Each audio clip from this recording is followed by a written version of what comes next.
Hello everyone. I know you watched this video to accompany you to sleep. So if you like this video, don't forget to like, comment, and subscribe. Also, don't forget to tell me where you are from and what time you watched this video. Let's jump straight into the story.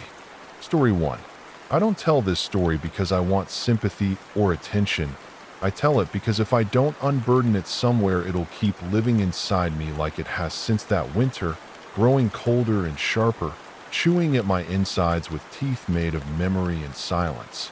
And even though I've tried to live a normal life, smile at coworkers, drink coffee in the sun, scroll through social media like everything is fine, the truth is I'm rotting from the inside out with what I saw, with what followed me, and I swear to whatever thing might still be out there listening that this really happened, that every detail burned into my mind like frostbite under the skin is the truth.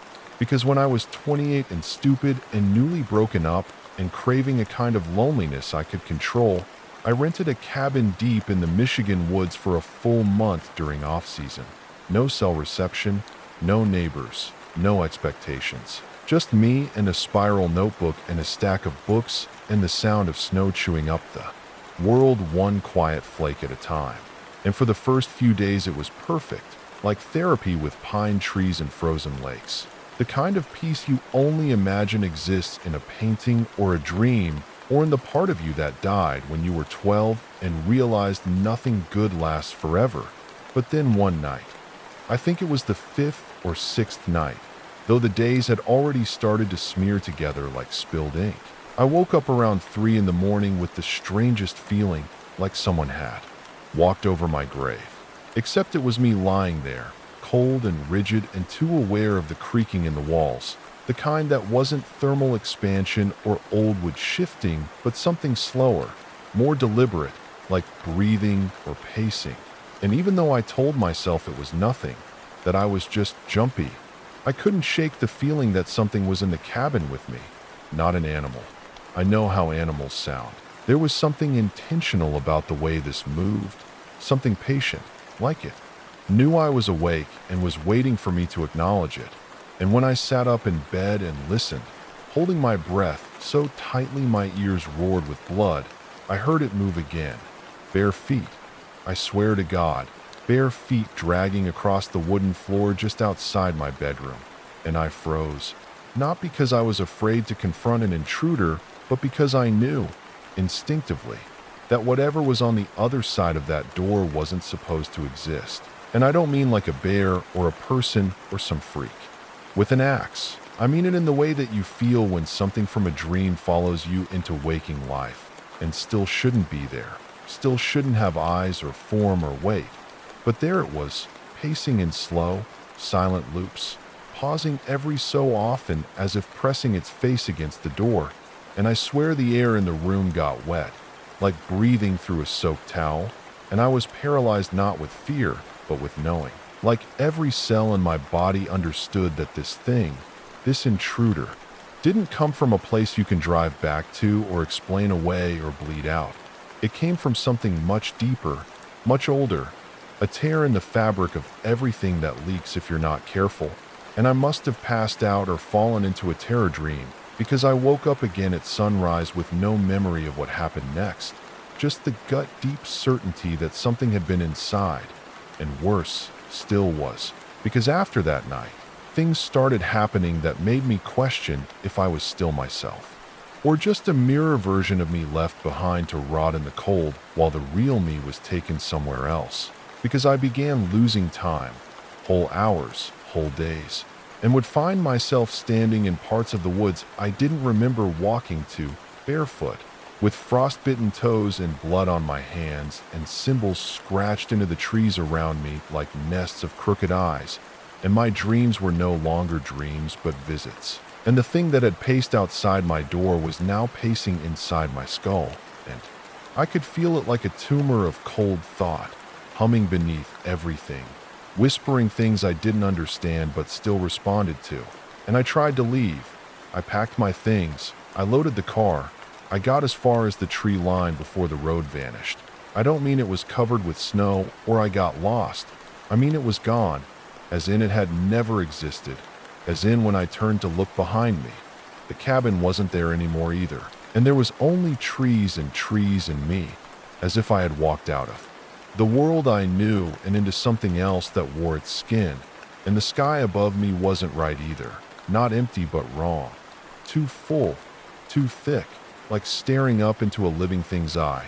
And I ran. I ran until I couldn't breathe and collapsed. And then I woke up again in the cabin. Door locked, boots by the bed, notebook on the table. But this time all the pages were filled with handwriting I didn't recognize, except I did. It was mine, but not mine. The loops were wrong. The words were dense. Heavy, sentences written in a language that felt like chewing broken glass. And the longer I looked, the more the words moved on the page like ants, like they were watching me. And I wanted to burn them. I wanted to scream, but my body didn't listen anymore. It only obeyed the rhythm of whatever thing had taken root in me. And I think the worst part wasn't the isolation or the madness or the cold, but the realization that I was never alone. Not even before I came to the cabin, that I had been followed for years by something I had forgotten, something that wore my face when I was asleep, something that smiled through my mouth in photographs and whispered promises to people I didn't know. And when I finally left, if I ever really left, I came back changed. I looked the same, I talked the same, I still know the passwords and names and songs from my childhood, but I don't feel like I belong here anymore. Like I'm pretending at being a person while something underneath me watches from the deep, tapping slowly against the glass of the world we all assume is solid. And every night now I hear it again, pacing, always pacing, like it's waiting for me to remember what I promised when I was too young to know better. And I think one day I will vanish again, not with a scream or a trace, but quietly, with the snow, because I think this time it wants me to come willingly. And sometimes I catch myself walking in the dark without knowing why. Barefoot, bleeding, smiling. Story 2. I don't expect you to believe me because I wouldn't believe me either if I hadn't lived it, if I hadn't felt every raw second of it grind through my body like teeth gnawing at the nerves beneath my skin. But what happened to me wasn't a dream or a psychotic break or something I imagined in grief or loneliness or stress. It was real, so horribly. Intimately real that I can't even look at my own reflection for more than a few seconds without feeling like something behind my eyes is still watching, still waiting. And I know that sounds paranoid or delusional or like something from a horror podcast or some Reddit story you read at 2 a.m. But this is different because this is what happened to me. Not a friend, not a stranger, but me. And it started the day I moved into the basement apartment under the old house on Melrose.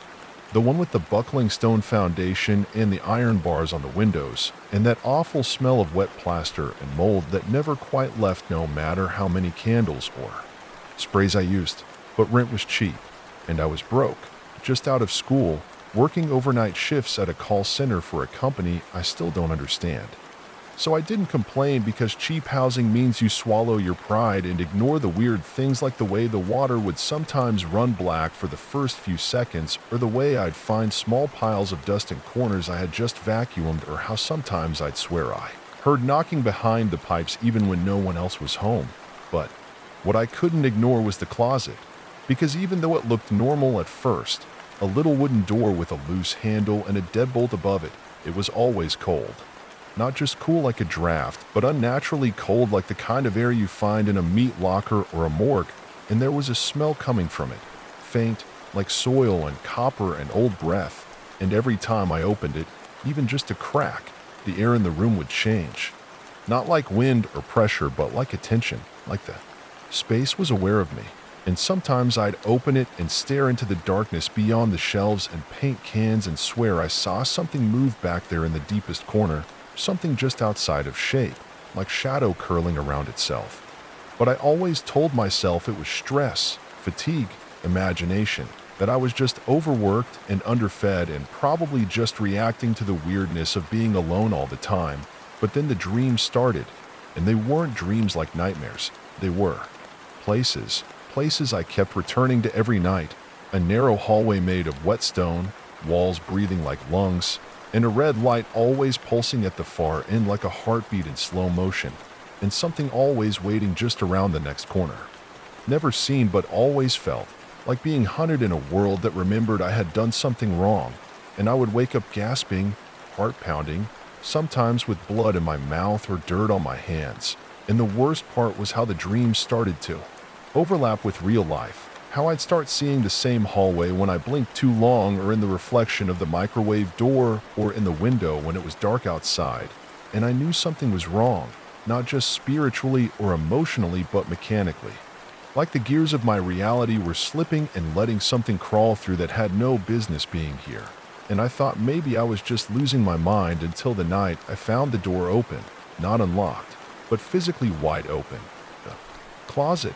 And inside there was a hole in the back I'd never noticed before, just big enough to crawl through, lined with old wood and black cables and something dripping onto the floor. And I don't know why I did it. Maybe curiosity or madness, or maybe it called me. Maybe that thing behind the door had been asking all this time, and I finally said yes.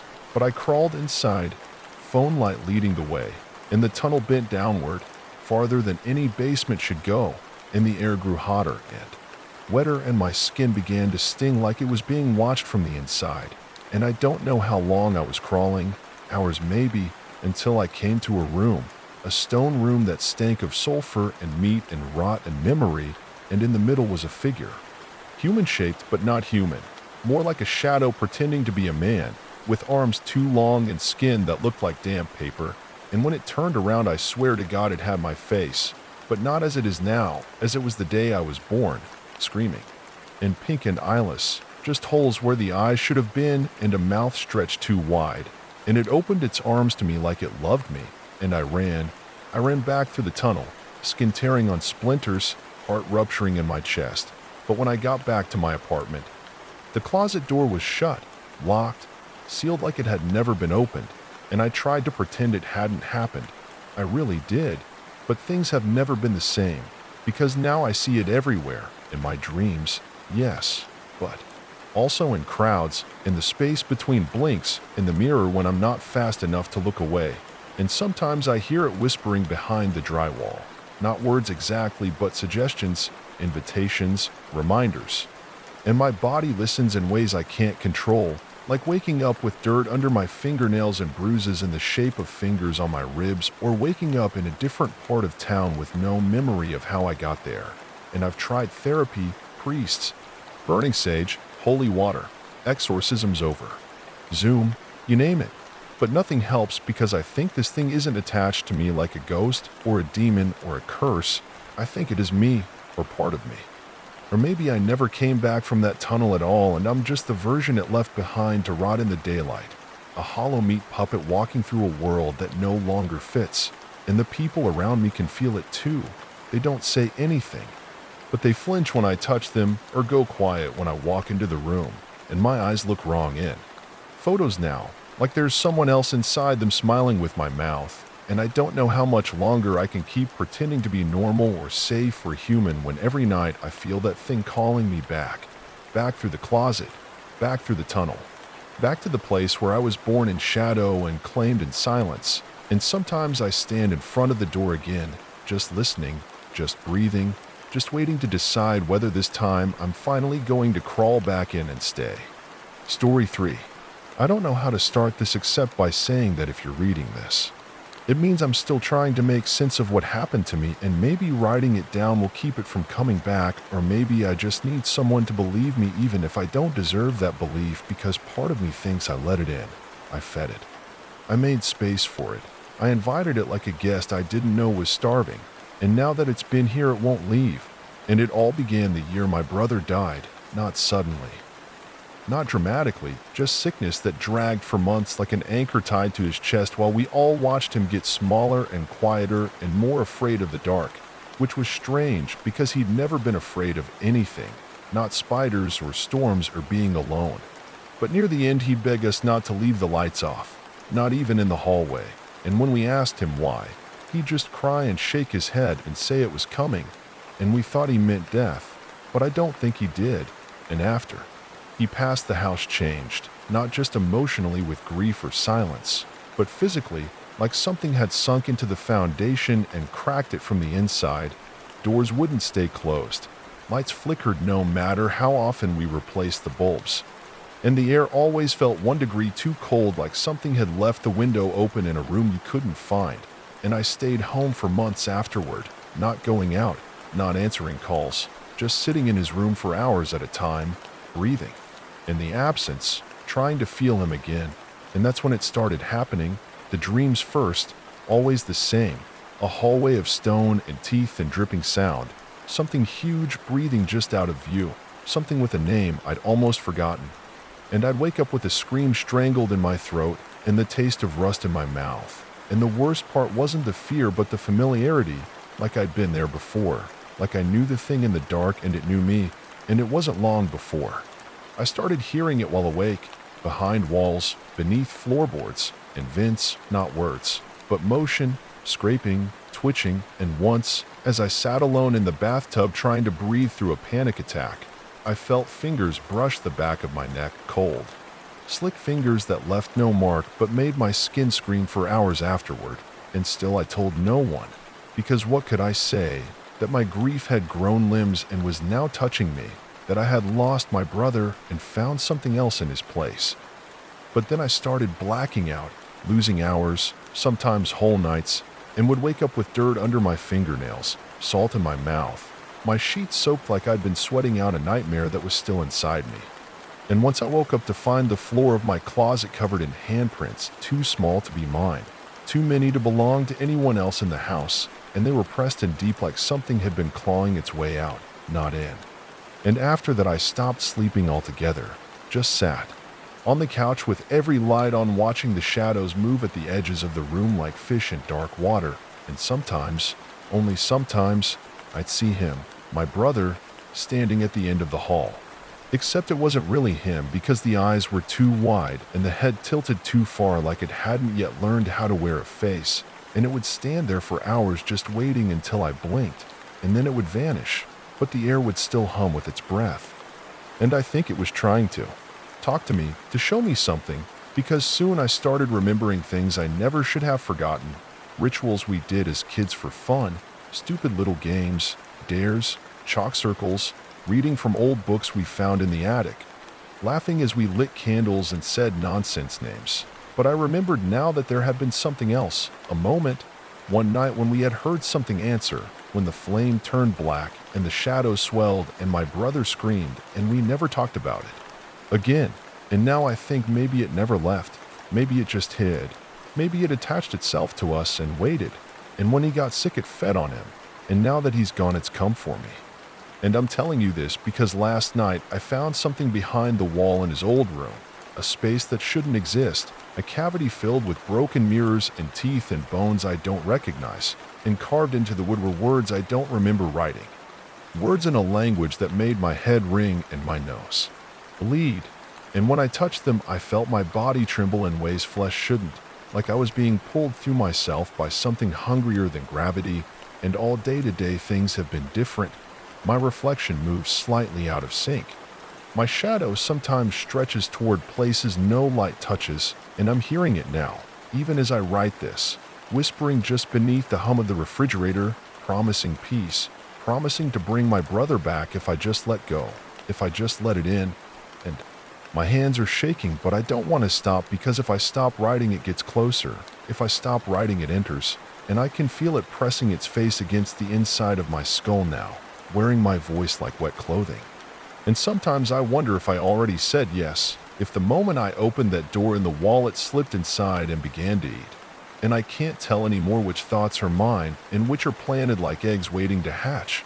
And sometimes I hear laughter when I cry, hiss, laugh, but backwards and wrong, like something remembering how a human should sound. And I know now this thing isn't just some demon or ghost or curse, it's older than that, a hole in the shape of a memory. And the more I feed it with fear and silence, the more real it becomes. And I think the only thing keeping it from fully crossing over is that part of me is still fighting, still writing, still resisting, but my strength is failing. And if you found this message, if this story somehow made it out, then listen carefully. Do not look for the house. Do not speak the name. Do not follow the voice in the dark, because once it finds you, Once it touches you, it never lets go. And it will wear your body like a borrowed coat and use your voice to call others and your face to make them trust it. And I don't know how much longer I have. I don't know if I'm still me anymore or just the echo of what used to be. But please, if you believe any of this, do not open the door. Story 4. I need to say this all at once before I lose the nerve again or before it hears me thinking too loudly and pulls me back under, because I don't think I have many chances left, and if I stop to breathe or second guess any part of it, it'll find a way to twist my thoughts again. So here it is, everything raw and uncut, because the truth doesn't fit neatly into chapters or comforting pauses or happy endings, and what happened to me didn't feel like a story but a sickness, a creeping, slow invasion. That started so small I almost mistook it for grief or stress or loneliness, the kind you get after a breakup or a move, or when everyone you know slowly fades from your life for reasons you can't quite explain. And I remember that year clearly because it was the first time I had ever lived alone. Just me in that tiny upstairs apartment above the shuttered dentist office with the paint peeling off the outside walls and the smell of something dead forever stuck in the air vents. And it was cheap and quiet, and I thought that was all I needed until the quiet became unbearable and the quiet started talking back, not in words at first, but in presence, in small shifts in temperature or pressure, in the feeling that someone was standing behind me just outside my peripheral vision even when the door was locked and no one had been in for days, and I tried to rationalize it because that's what you do when your mind starts to betray you. You blame the pipes or the wind or your schedule or trauma, or lack of sunlight, but the truth is I was being watched, not by cameras or people or spirits, but by something older than those concepts, something that lived not just in the walls but in the seams of the world, something that had always been there waiting for me to become small enough for it to reach through. And I think the loneliness was the key, or the hunger, because I had this hollow in my chest back then that I couldn't explain, like a room inside me that had never been furnished, and it moved in without asking and made itself comfortable, and at first it helped, it really did, because suddenly I wasn't scared to be alone anymore. I felt calm, even peaceful, like something warm was holding me from the inside out, whispering things like you don't need anyone else, you're safest in here, no one can hurt you now, and I believed it, because it sounded like me, and I started canceling plans, missing calls, quitting jobs, shutting the world out little by little until the world stopped trying to reach me, and then came the sleep, so deep and dreamless I'd lose entire days without knowing it, waking up in the bathtub or the closet or the space under my bed with dust in my mouth and fingernail marks on my skin. And sometimes I'd find things I didn't remember buying, meat in the fridge I don't eat, clothes in the closet I never wore, messages on my phone I didn't send. And one day I woke up and half the mirrors in the apartment were covered with sheets, and I knew I didn't do it. But I also didn't take them down because I didn't want to see what was in them anymore. Not since the first time I saw it staring back, not like a reflection, but like a second version of me behind the glass smiling just a beat too late, eyes too wide, lips moving in a different rhythm than mine, and after that I stopped checking. I lived like a ghost in my own space, drinking only when thirsty, eating only when I remembered, barely speaking because it didn't like noise, and the less I resisted, the more control it had, until I could feel it using my body while I slept, stretching me out from the inside like skin over wire, cracking my jaw in the middle of the night and walking around in my feet like a drunk marionette. And I know how this sounds. I do. It sounds like mental illness or sleepwalking or some untreated trauma eating me alive, but that's what it wants you to think. That's how it hides. That's how it spreads. Because the more you convince yourself it isn't real, the deeper it gets, the more space it takes up. And I think that's why it followed me when I left that apartment, why it crawled into the seams of my suitcase and nested in my old hoodie and pressed itself into my spine, so no matter where I go, it's still there. Watching through my eyes, breathing through my mouth, using my heartbeat as a drumbeat for its waiting, because I've seen it in hotel windows, in rearview mirrors, in the faces of strangers who flinch when they look too closely at me. And I've felt it when I hold a pen and it starts to write without me, or when I close my eyes and see places I've never been, tunnels filled with bone and wet velvet, doorways carved from mouths. Staircases that go sideways into red light where things watch me from the walls like paintings that breathe, and I'm scared because it's getting stronger. And every time I try to reach out to someone, something stops me, a panic, a fog. Or sometimes their phone just dies or they look at me like they don't recognize me anymore, and I know it's twisting me, making me less human, more hollow. And it doesn't want me to tell you this. It's pushing back now, making my skin feel like it's shrinking. But I need to finish this. I need someone to know that I didn't imagine it, that something is wrong with reality, and it's not just mine, it's yours too. Because I've started seeing people out in the world with the same look in their eyes, the same hitch in their movements, the same glitch in their voice when they laugh too loud or turn their head too slow. And I think this thing is multiplying, using people like containers, like clothing. And if you felt it too, if you've ever woken up with words in your head you didn't know, or forgotten whole hours that no one else remembers, or seen something move in a mirror that didn't match your motion, then it might already have you, and I don't know how to stop it. I don't even know what it really is except that it's always hungry and always listening and always pretending to be something familiar until you're too tired to notice the difference. And if I disappear after this, or if you see me somewhere and I don't seem like myself, don't trust me, don't follow. Don't let it talk to you, because the second you hear it say your name in your own voice, it's already too late. Story 5. It started with the sound, not a bang or a scream or even a whisper, but something in between, something like a gasp caught in drywall or the breath of a person trying not to be found. And I remember hearing it one night around 3:12 a.m. exactly. Though I didn't check the clock until after the sound had stopped, and even then I only glanced at it because I needed something concrete to prove I hadn't imagined the moment, that it wasn't a dream or some half-sleep hallucination.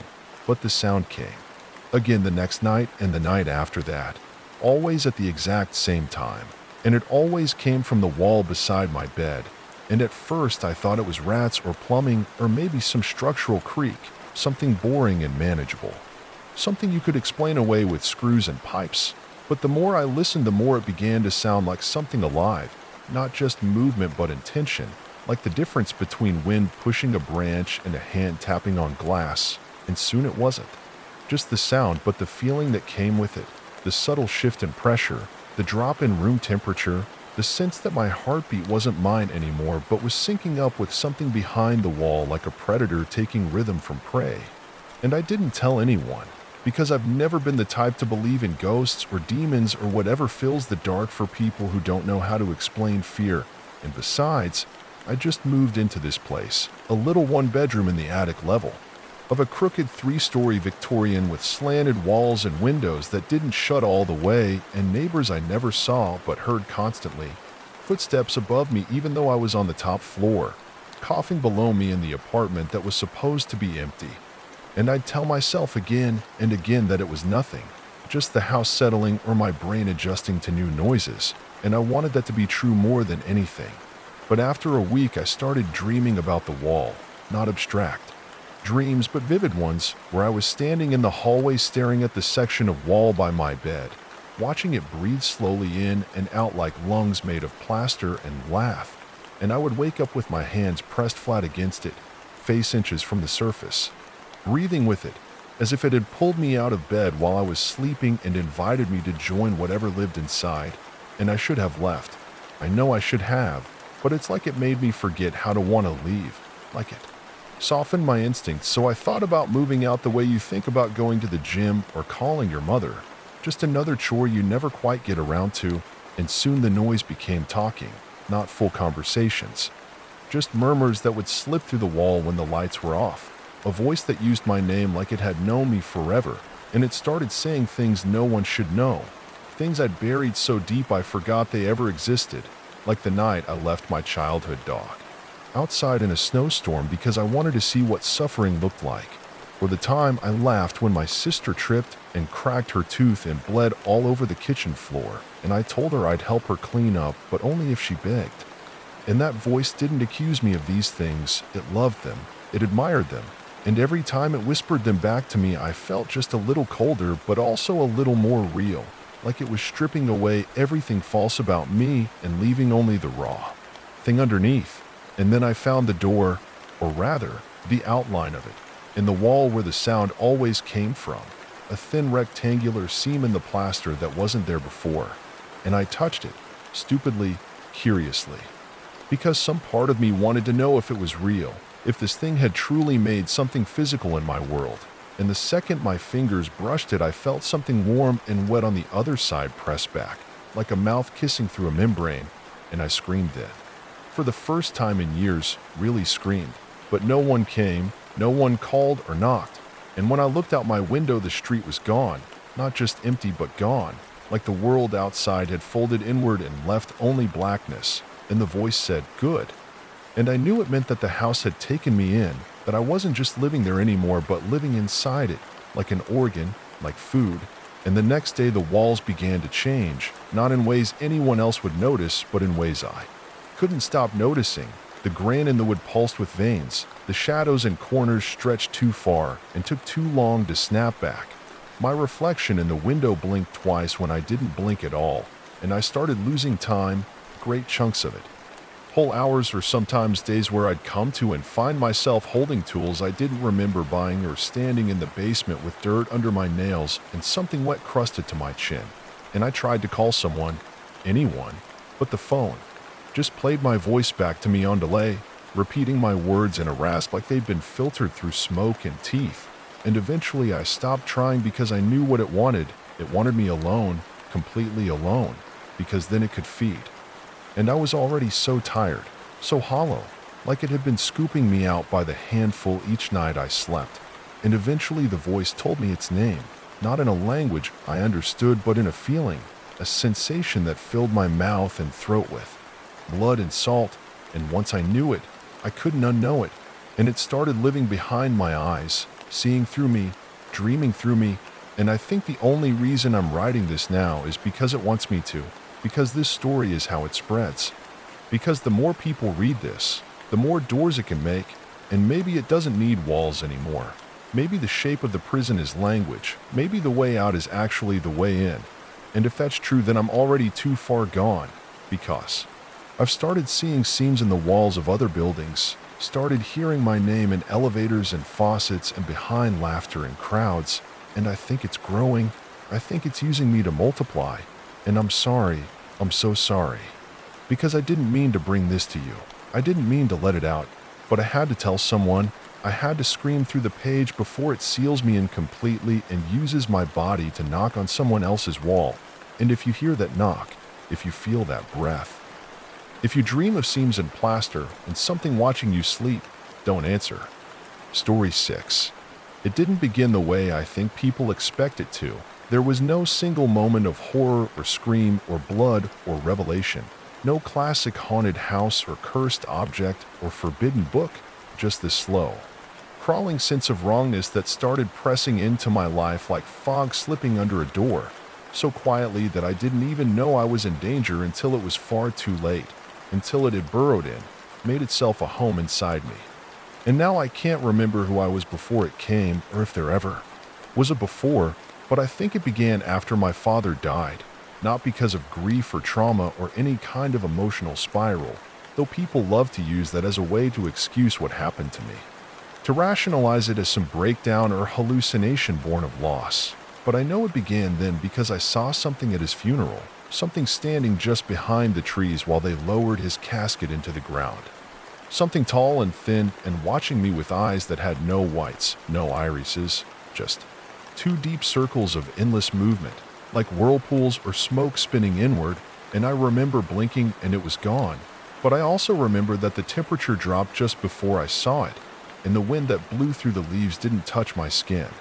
And when we got back to the house and everyone was drinking and telling stories and trying to pretend we weren't all completely untethered, I kept glancing at the window behind the couch because I thought I saw something standing on the other side, not moving, just there, tall and patient, with hands that hung too low and a neck too long, in the sense that it was waiting for something from me specifically. And I wish I could say that was the worst of it, that I moved on or shook it off or got therapy and it faded like a bad dream.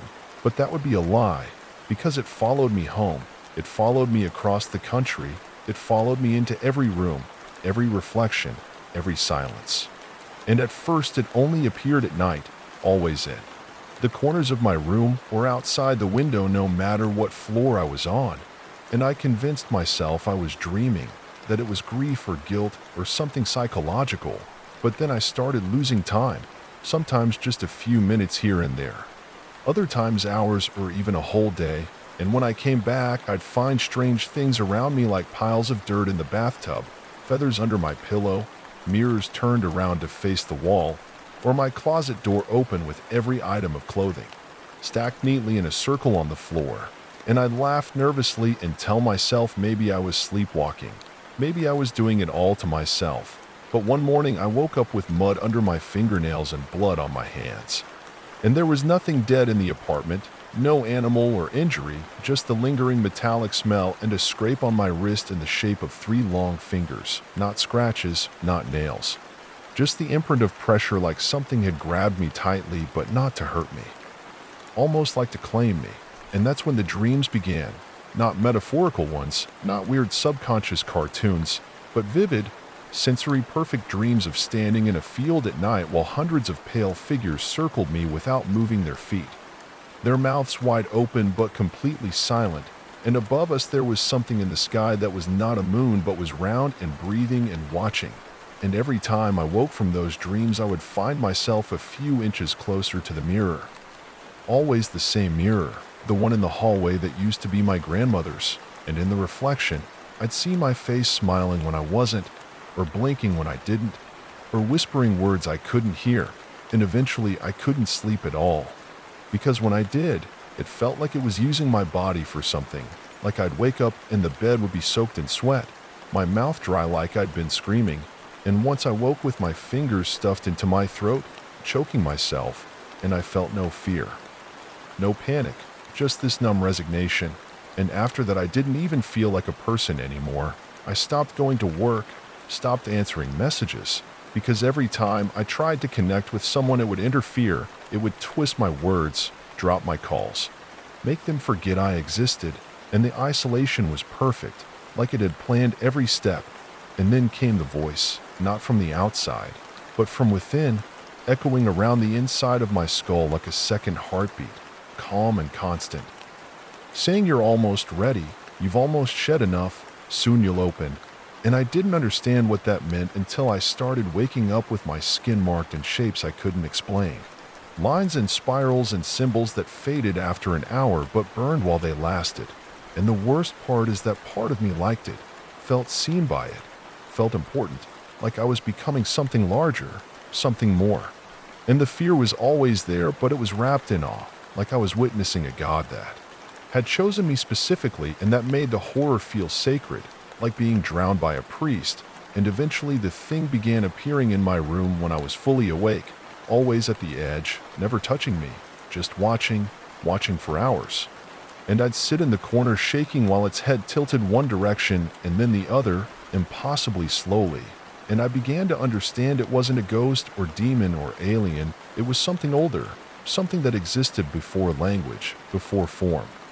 Something that only wore this shape so I could begin to understand it. And the more I saw it everywhere, in crowds, in reflections, in random static on the TV that began forming its face. And when I unplugged everything, it moved into the power outages, the flicker of candlelight, the silence between breaths. And now I don't sleep, I don't eat much, I barely move, because I'm almost there. I can feel it in my bones, in my blood. This sense that I'm cracking open from the inside, and whatever I was before is dying, rotting, and being replaced by what it always wanted me to be. And I don't know how to stop it. I don't know if I want to stop it, because the voice is louder now, clearer, and it says soon. It says you will split like fruit. It says the world has been waiting for your mouth, and all I can do is write this down while I still remember how, before it takes even that from me. And if you're reading this, if you're hearing these words echo in your own thoughts later tonight, if you've ever felt something watching you from the corner that you refuse to turn toward, then it's already marked you too, and it's only a matter of time. Story 7. It's hard to know when something like this really begins, if it begins at all, or if it just wakes up inside you one day and opens its eyes behind your own and stretches itself into your thoughts and makes your memories its furniture. But if I had to point to a moment, I'd say it was when I moved into that apartment on Wexler Street.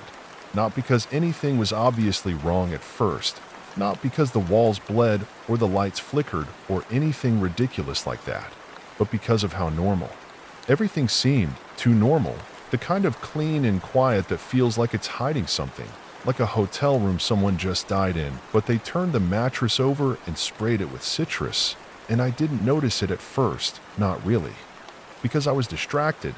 I'd just gotten out of something bad, a relationship I shouldn't have been in for as long as I was, and my head wasn't clear, my instincts dulled by years of pretending I was fine, and that apartment felt like air after drowning. And I moved in like someone desperate to be erased. I unpacked fast. I kept the windows shut. I worked from home, and I liked it that way until the noises started, not loud. Just subtle things like the sound of drawers opening in the kitchen when I knew I was the only one home, or the faint shuffle of something moving in the ceiling. Not mice or raccoons or anything normal, but long dragging sounds like cloth and skin. And one night I heard whispering in the vent, not voices I could understand. Just syllables circling each other like insects bumping against glass. And I wanted to ignore it. I did ignore it for a long time, telling myself it was old building nonsense or sleep deprivation or pipe settling. But one night I woke up to the sound of my own voice outside the bedroom door, repeating my name over and over again in a tone I've never used, slow and wet and deliberate. And when I opened the door, there was nothing there, just the hallway mirror facing me. And in the mirror, my reflection wasn't matching me exactly. It was just a split second too slow, like a puppet learning how to mimic its master. And I slammed the door and didn't sleep. And the next day, I looked into that mirror again in the daylight, and everything seemed fine except I swear I saw something behind my eyes that didn't belong to me. And after that, it started taking more. It would move things in front of me. Not in subtle ways, but blatantly, a cup sliding 2 inches to the left while I was watching.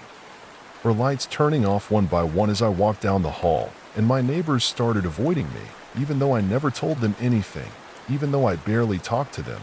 They'd look over their shoulders at me like they smelled smoke and didn't know where it was coming from. And then the dreams began, deep endless dreams where I'd walk into my own apartment and find someone sleeping in my bed. Someone who looked exactly like me, but their skin was tight and bruised, and when they opened their eyes, they were completely black like old oil. And I'd wake up choking, always with the taste of something rotting on my tongue. And then I stopped waking up completely. I thought I was awake, but sometimes I'd find out I wasn't. Like when I sliced my finger open in the sink and watched the blood run clear like water and smiled without meaning to. And then actually woke up standing in the bathroom with a knife in my hand and my mouth full of hair that wasn't mine. And I started locking the bedroom door at night, but it didn't matter because sometimes I'd find it open again in the morning and the bed would be warm like someone had just gotten out of it. And once I found footprints on the ceiling. Small childlike prints made in soot or ash that faded as I watched them. And I tried to move. I really did. I packed everything in a single day and called a moving truck and booked a hotel, but when I left the building I felt this pressure in my skull like the air was trying to squeeze me. Back inside, and I passed out in the street, just collapsed.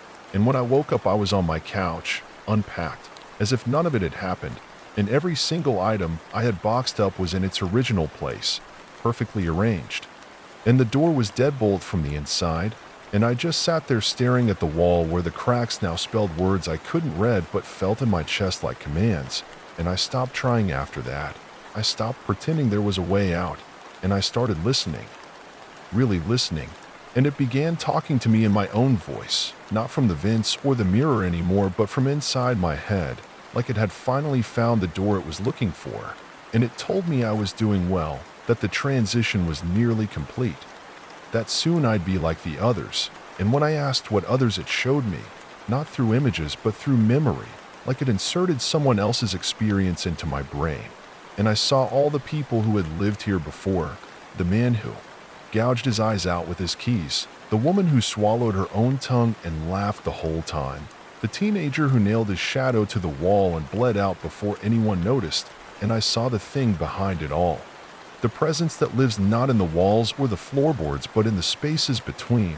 The moments you blink or hesitate or look away, it's there, and it's always hungry, not for food or blood, but for identity, for sense. It eats the part of you that says, I am me, and replaces it with itself. And it has been doing this for so long that it doesn't even need to try anymore.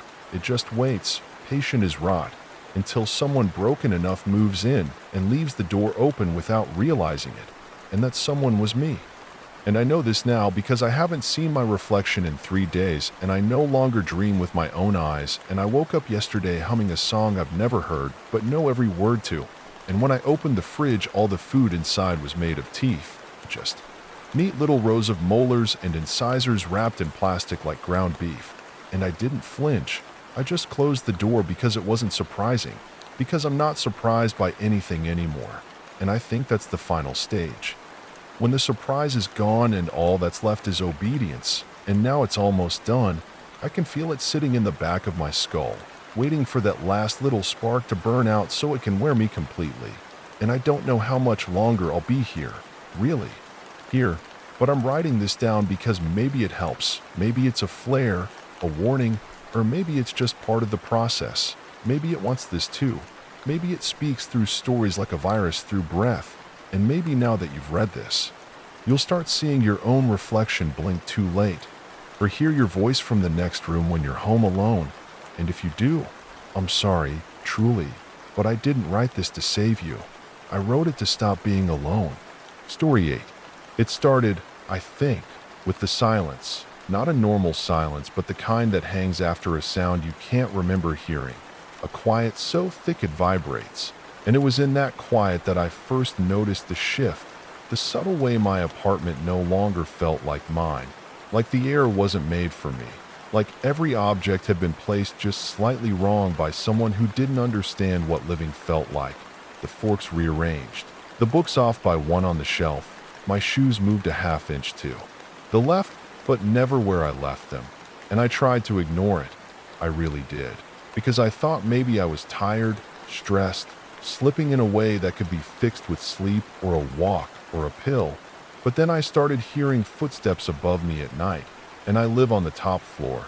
Slow, deliberate footsteps pacing in patterns that didn't match any human rhythm. Always starting at 3:12 a.m. and ending at 3:33 a.m. exactly. And I would lie in bed listening with my fists clenched and my jaw locked, trying to convince myself it was the building settling or a dream or something harmless, but deep down I knew it wasn't. And then the notes began, not written in my handwriting, but in the handwriting of someone who had studied mine very closely and got it almost right. Almost like a mask of my own voice. And the notes weren't threats or messages, but instructions, unsettlingly mundane instructions like, open the bathroom window before you sleep, or leave a bowl of salt by the bed. And the worst part is that I followed them, because not following them felt worse, felt like asking for attention from whatever was writing them. And I would find them in strange places like folded into my socks, or tucked behind the light switch plate, or slipped between slices of bread in the bag, like it wanted to prove how close it could get to me without being caught.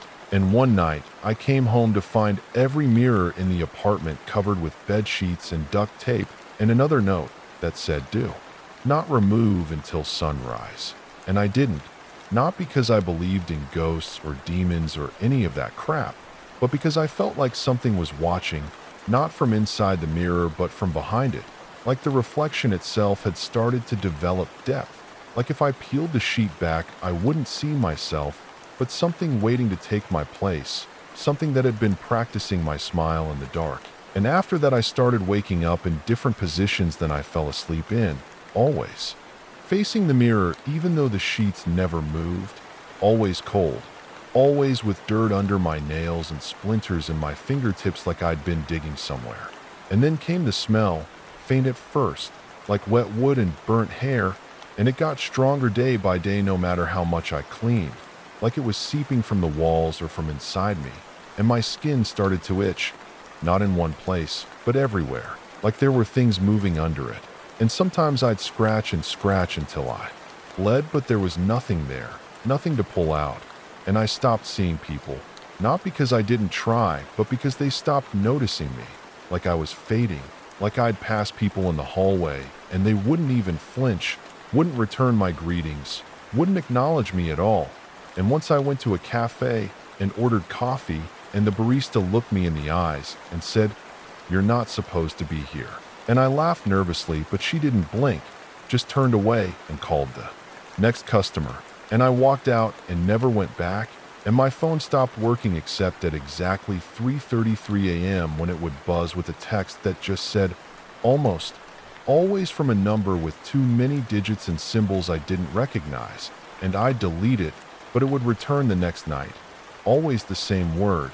And I started to forget things, not important things at first, but little details, like where I left my keys or what day it was, and then bigger things like how to spell my last name, or who my mother's voice sounded like, or why I even lived here in the first place. And the apartment began to rot in small ways, mold creeping from corners I'd cleaned just hours earlier, water stains forming on the ceiling in the shape of open mouths, and I heard voices in the plumbing. Not whispers this time, but low tones like chanting, like something remembering an old language through the pipes. And I stopped showering because every time I stood under the water, I saw a silhouette behind the curtain, not moving, just watching. And when I'd pull the curtain back, there'd be no one. Just steam and the faint echo of my name humming in the tiles. And the dreams got worse. Not nightmares exactly, but something stranger, more surgical.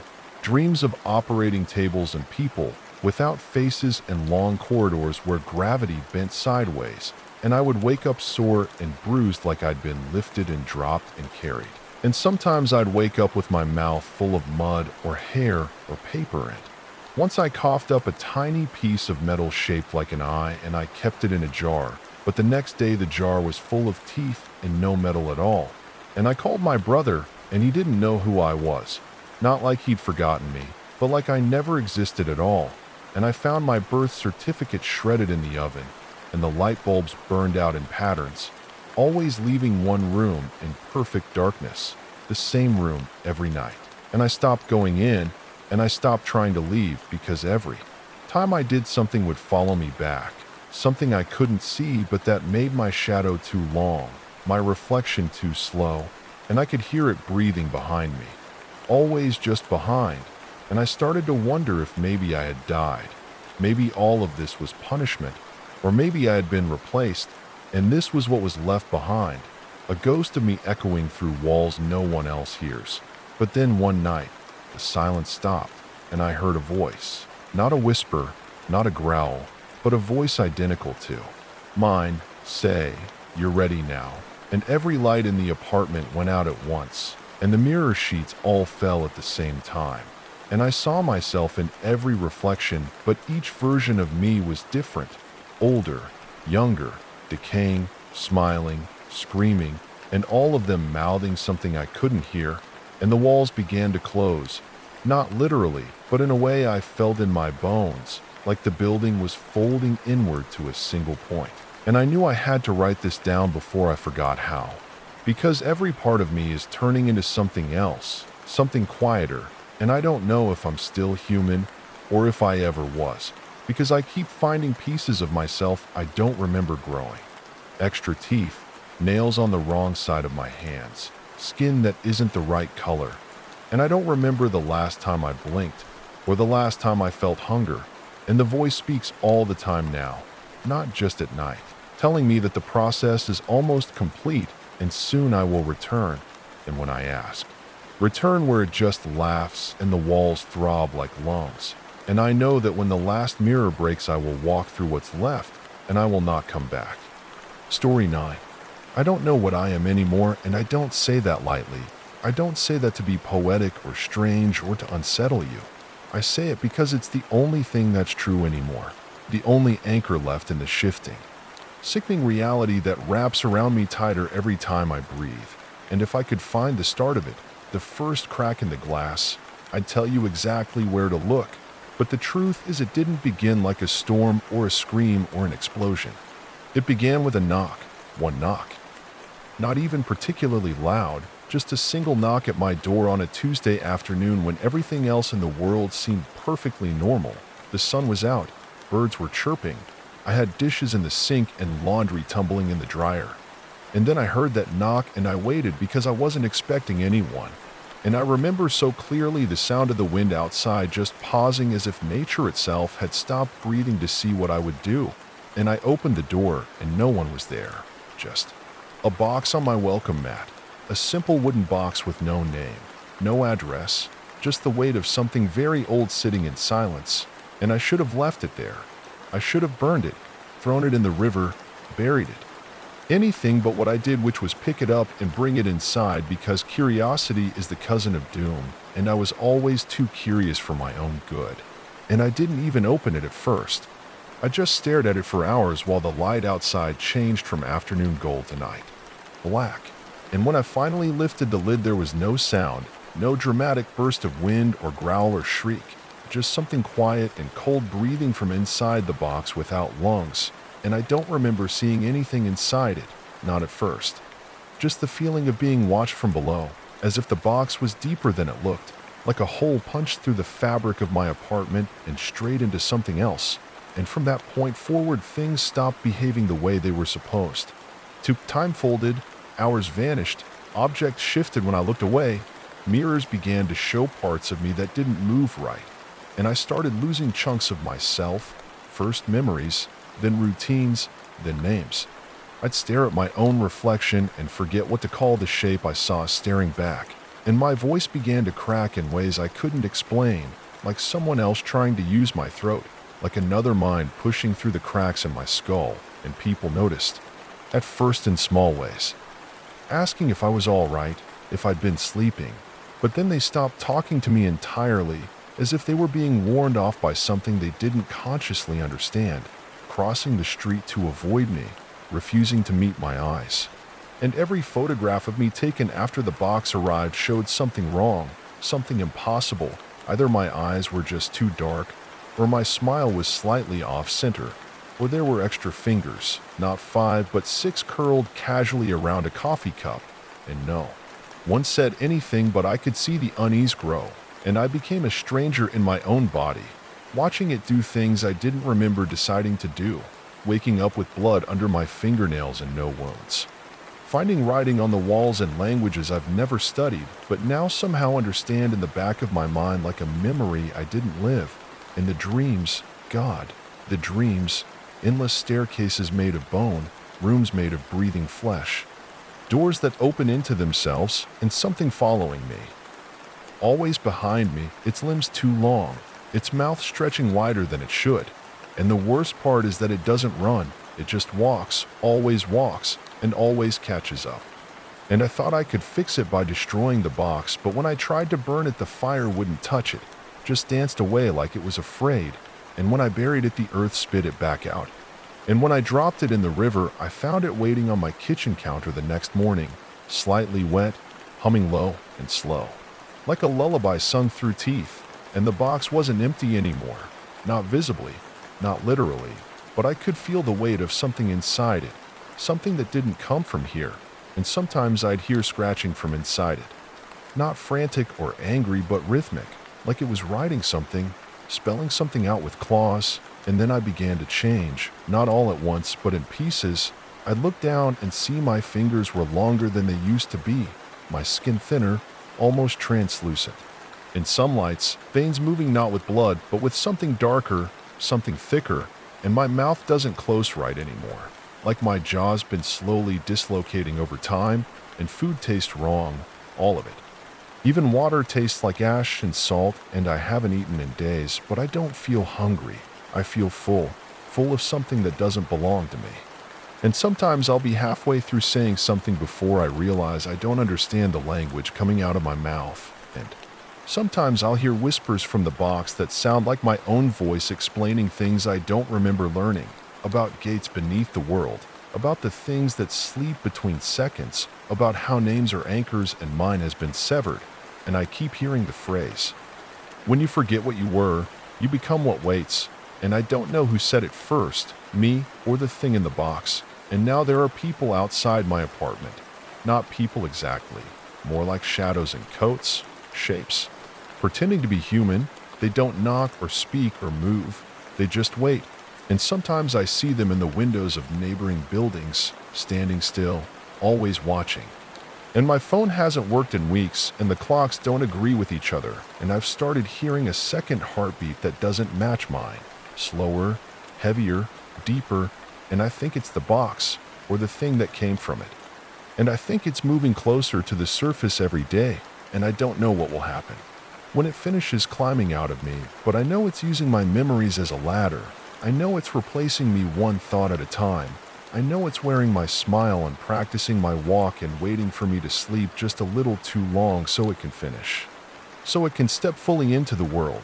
And I'm writing this now because I can still think clearly for brief windows, little moments where I remember who I used to be, where I can still feel fear, where I still hate what's happening to me, and I don't know if anyone will ever read this or if the words will rot before they reach anyone, but I have to try. I have to scream through the walls of whatever this is, because I don't know how much longer I'll be able to tell where I end and the thing begins. And I've started forgetting things that should be unforgettable, like my mother's face, or what sunlight feels like, or how my own voice used to sound before it started echoing even when I'm alone. And I swear the box is bigger than it was. Like the inside is growing and soon it won't need me anymore. It'll open on its own and walk on legs made from everything I've lost. And when it does, it won't look like a monster. It'll look like me. And it'll knock on someone else's door with a box in its hand and a smile that isn't mine. And it'll wait for them to open it. Story 10. It began with a face I didn't recognize staring back at me in a photo I know I never posed for. A photo on my phone I never took. A photo that showed me, or something very close to me, standing outside a house I've never seen, smiling in a way that looked staged. Like a mannequin's idea of happiness, but it had my clothes, my glasses, even the mole on my cheek that I've had since birth, and it should have comforted me, except the eyes weren't mine. They were too dark, too deep, like they had no end, like they weren't looking out but pulling things in. And I stared at that image for hours, flipping between apps, turning the phone off and back on again, thinking maybe it was a glitch or some weird AI fake, but every time I looked it was still there. And when I checked the metadata, it said the picture was taken at 3:03 a.m. last night while I was in bed asleep, or at least I thought I was asleep. And from that point forward, little things started going wrong, like the walls in my apartment weren't where I remembered them. The bathroom mirror seemed just a little wider than before. Food tasted faintly metallic no matter what I cooked. And strangers on the street would pause just a second too long when looking at me like they were trying to decide whether they knew me or not. And I started having dreams, not nightmares exactly, but long looping visions of rooms that went on forever. Flickering fluorescent lights, hallways made of the same 3 doors repeating over and over. And I always saw someone else in the distance, another version of me, walking toward me, closer each night, never running, just steadily approaching. And when I woke up, I'd be sweating, always cold no matter how many blankets I used.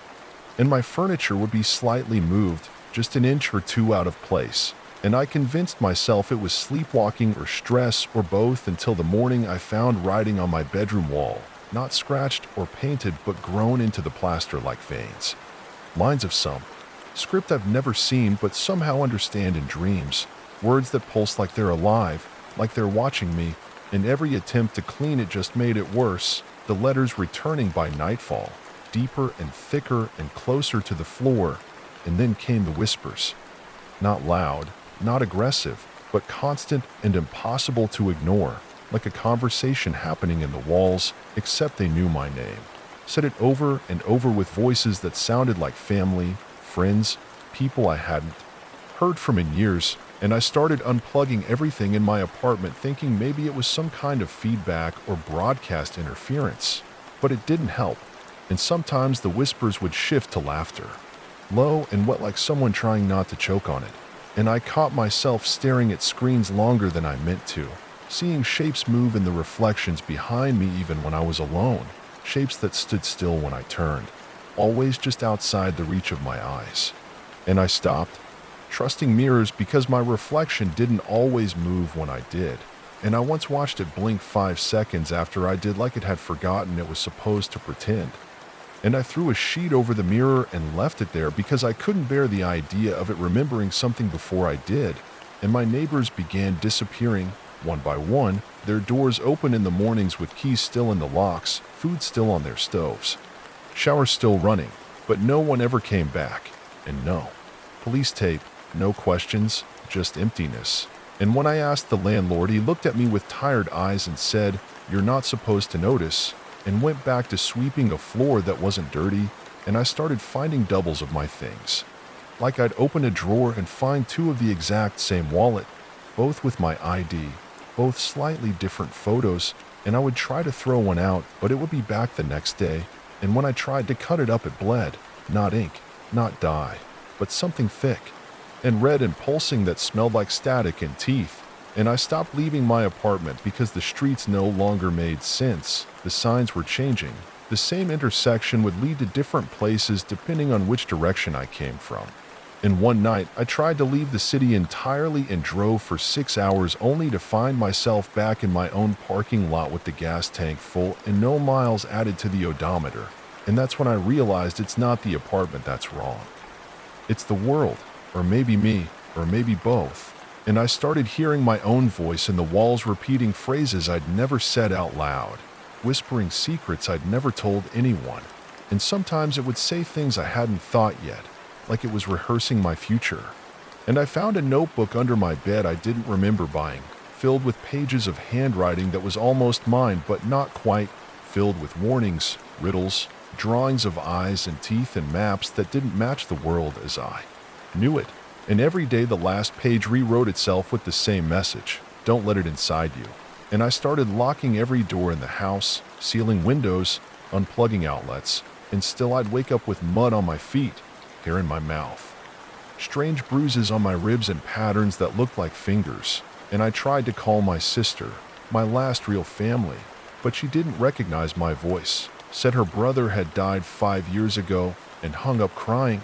And when I checked her social media, it was filled with photos of a grave with my name on it, and comments talking about how tragic it was, how sudden, how no one saw it coming. And one said, sometimes they try to come back, and it had no profile photo. And when I clicked the name, it redirected to my own account, which I hadn't posted to in months. And I tried to destroy the phone, but it reappeared the next morning beside my bed fully charged, and I began to think maybe I'm not the original. Maybe I'm what was left after something else took over. Maybe this face, this voice, this body, maybe they're just a costume that never fit right and the seams are starting to show. And now the whispers have stopped, but the silence is worse because now I feel it inside me, watching through my eyes, learning how to act like me better than I ever did. And I know it's only a matter of time before it finishes, before I stop being able to tell which thoughts are mine and which are instructions, before I look in the mirror and it doesn't blink at all. And I think that's what it wants, to walk freely, unnoticed, wearing me like a name tag. And I'm writing this here in case someone else finds this. In case you start seeing photos you don't remember taking, or mirrors that blink too slowly, or people around you who are too still. Because the worst part isn't becoming something else, it's knowing you already are and were never told. It's realizing you've been rehearsed your whole life for a role you didn't audition for. And now the stage lights are on and something else is calling your lines. Story 11. I never planned to tell anyone what happened because I didn't think it would matter. I didn't think anyone would believe me. Not really. Not when even I don't trust my own memory anymore. But if I don't get this out, if I don't leave something behind, then what's inside me might win. It might finish replacing me. And I don't want it to wear my face. I don't want it to walk around smiling at people and laughing and pretending to be me, because I don't think I've been me since I left that godforsaken motel off Route 6 where it all started. Not the beginning exactly, because I know now there were signs before. Signs I ignored. Things too small to notice at the time, like waking up with sand in my shoes even though I hadn't been near a beach in weeks. Or hearing my name whispered softly behind me when no one was there. Or those dreams of endless hallways flickering with fluorescent lights and something crawling behind the ceiling tiles. but the motel was the first time it touched me. The first time it left something in me I can't get out no matter how many times I've tried to scream it out, sweat it out, bleed it out, or burn it out. And I remember everything about that place even though the internet says it doesn't exist and the maps skip over that stretch of highway like it's not even there. But I was driving alone, heading west after quitting my job and ghosting everyone in my life because I felt like I was unraveling already, like something was leaking through me. Not sadness, not fear, just a kind of emptiness that hurt more than anything else. And I stopped for gas, and the guy at the pump looked at me and asked if I was going to the rooms that watch, and I thought it was a joke or he was high. But when I asked what he meant, he just stared and walked inside the little store without another word. And I kept driving until the sun dipped low, and I saw this battered neon sign that just said, "Rest now," flickering red in the distance, and I turned into the gravel lot, and the building looked like it had been dragged out of the ground rather than built there, warped and wrong and half-leaning. But I was tired, so tired I felt hollow. And when I stepped into the office, the air was thick with something I can only describe as wet static, and the man behind the desk didn't look up, just slid a key across the counter with a tag that read, "Room 0. And I asked if it was a joke, but he didn't answer. So I took it and walked down a hallway that was longer. Then it looked from the outside, past doors that had no numbers or knobs or hinges, just blank slabs of wood humming faintly like they were breathing. And when I unlocked room 0, it opened into a space that didn't match the outside. It was huge and cold and smelled like old milk and copper, and the windows didn't show outside, just darkness. Total absolute darkness with something moving slowly across it like whales under black ice, and I should have left, but I was too tired, so I lay down and the moment I closed my eyes, I felt hands, dozens of them, tiny cold hands pressing gently all over my body, not harming, just mapping me, learning me, memorizing the way I was built. And when I woke up, the lights were off and the door was gone, and the walls had stretched outward and up like I was in the ribcage of something breathing. And I began to hear sounds that weren't sounds exactly, more like impressions of noise, ideas of screaming, memories of crying, and I saw shadows moving inside the mirror, but I don't remember seeing my own reflection even once. And then there was a shape in the room with me, not a monster, not really, not claws and teeth and growls, but a suggestion of presence, like a concept pretending to be a person. Story 11. I never planned to tell anyone what happened because I didn't think it would matter. I didn't think anyone would believe me. Not really. Not when even I don't trust my own memory anymore. But if I don't get this out, if I don't leave something behind, then what's inside me might win. It might finish replacing me, and I don't want it to wear my face. I don't want it to walk around smiling at people and laughing and pretending to be me, because I don't think I've been me since I left that godforsaken motel off Route 6 where it all started.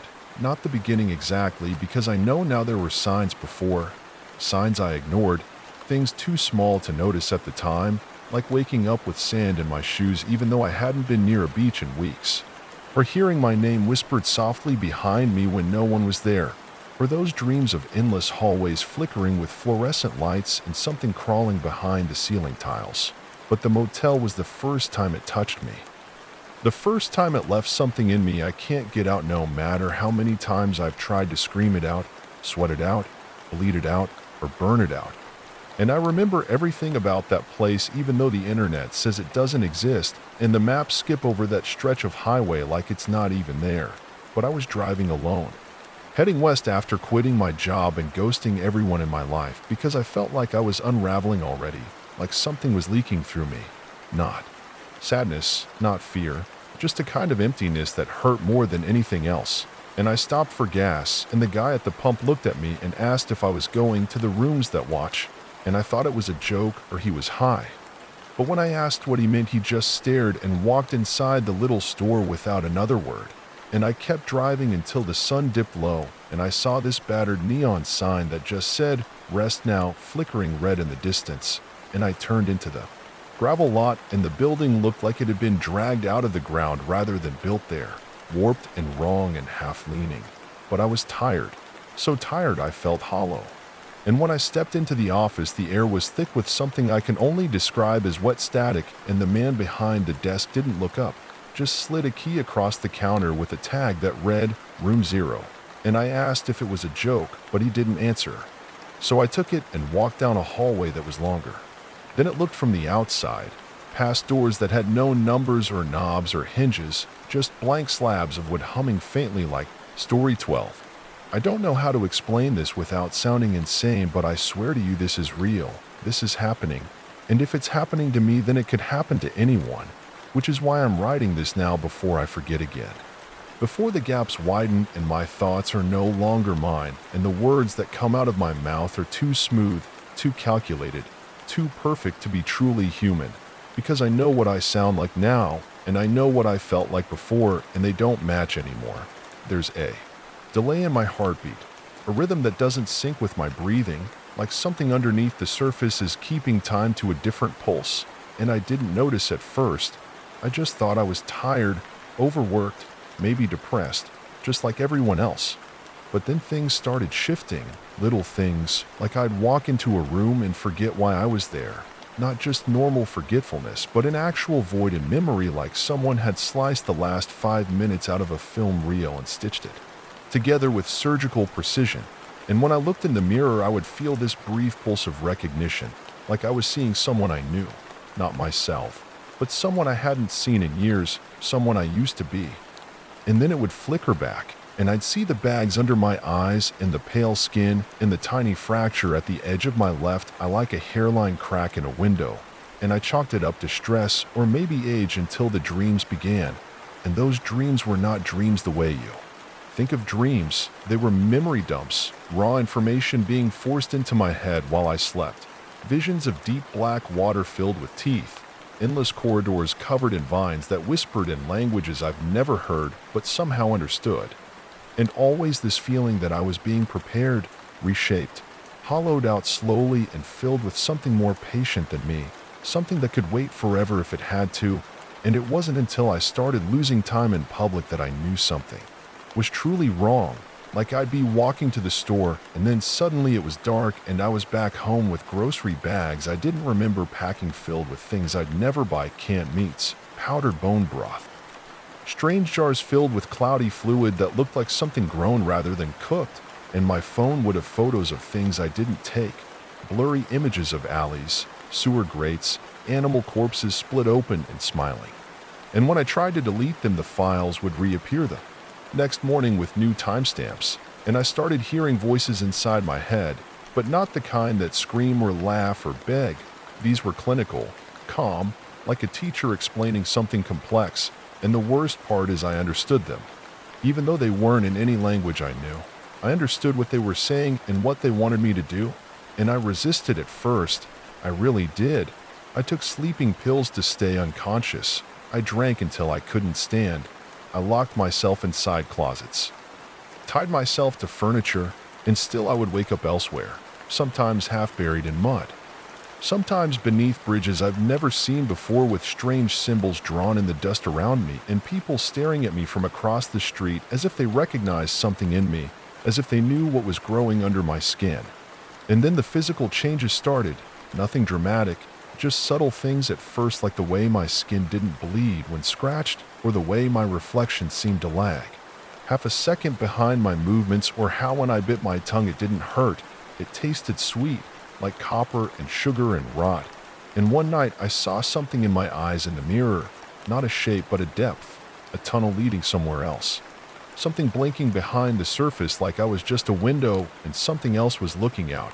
And I started hearing breathing when I was alone, heavy breathing that didn't match mine, coming from inside me, as if my body had an extra set of lungs deeper down, something borrowed or waiting, and I could feel it most at night, when I was between waking and sleeping, when the hum of the house faded and all I could hear was the thing inside my chest shifting slightly, settling in like it was making itself at home. And my dreams began to show me what it wanted, not in words but in images, images of nests made of skin and hair, of cities swallowed by fungus, of voices singing from beneath the ocean in tones so low they cracked the bones of the dead.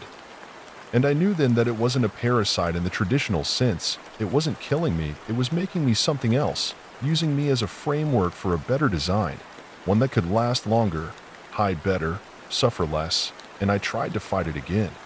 I tried to scream at it in my head, tried to cut it out of me with razors and fire and pills, but every time I woke up whole again, healed, cleaner than before, as if it appreciated the effort, respected the resistance, and was rewarding me for playing along. And now I can't remember things like birthdays or my old address or the faces of people I used to love, but I can remember the feeling of rain in a forest I've never seen, the taste of meat I've never eaten, the sound of stars dying in languages I was never taught. And I started writing these things down, but the notebooks always disappear, eaten or taken or buried under the floorboards without me remembering how.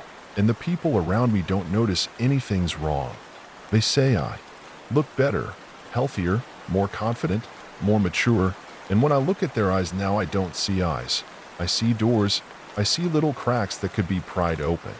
I see how I could whisper things to them, and they'd never realize what was happening until it was far too late. And sometimes I do. Sometimes I lean in and let the thing in me speak just a little, just enough to watch their expression shift slightly, just enough to plant a seed. And I know that means I'm losing, but part of me doesn't care. Part of me is curious. Part of me wants to see what happens next, what I become. And the other night I fell asleep and dreamed I was underwater again, and this time I wasn't afraid. This time I sang back, and the sea opened for me like a mouth. And when I woke up, there was salt in my hair, and the taste of brine in my mouth, and claw marks in the wall shaped like hands. And I smiled. I actually smiled, because for the first time in weeks I didn't feel alone. I felt surrounded, accepted, consumed. And I know now this isn't a sickness or a possession or a curse. It's an invitation to something older than memory, something that made the stars and now wants to come home through us. And I was chosen not because I'm strong, but because I'm hollow. And hollowness is the perfect shape for a new God. Story 13. It started when I moved into the apartment. Not because the place was haunted or cursed or anything like that, at least not in the way people like to talk about it. No bloodstains on the floor, no history of deaths, no unsolved crimes or strange symbols carved into the walls.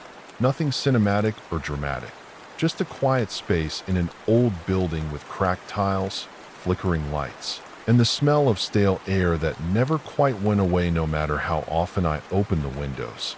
But it was cheap, and I was broke, and I needed somewhere to start over after the breakup, after losing the job, after everything fell apart at once like someone yanked the last card from the bottom of a crooked house I didn't realize I'd built with wet hands and blind hope. And at first, the place seemed fine. Lonely, sure, but quiet in a way I thought I needed.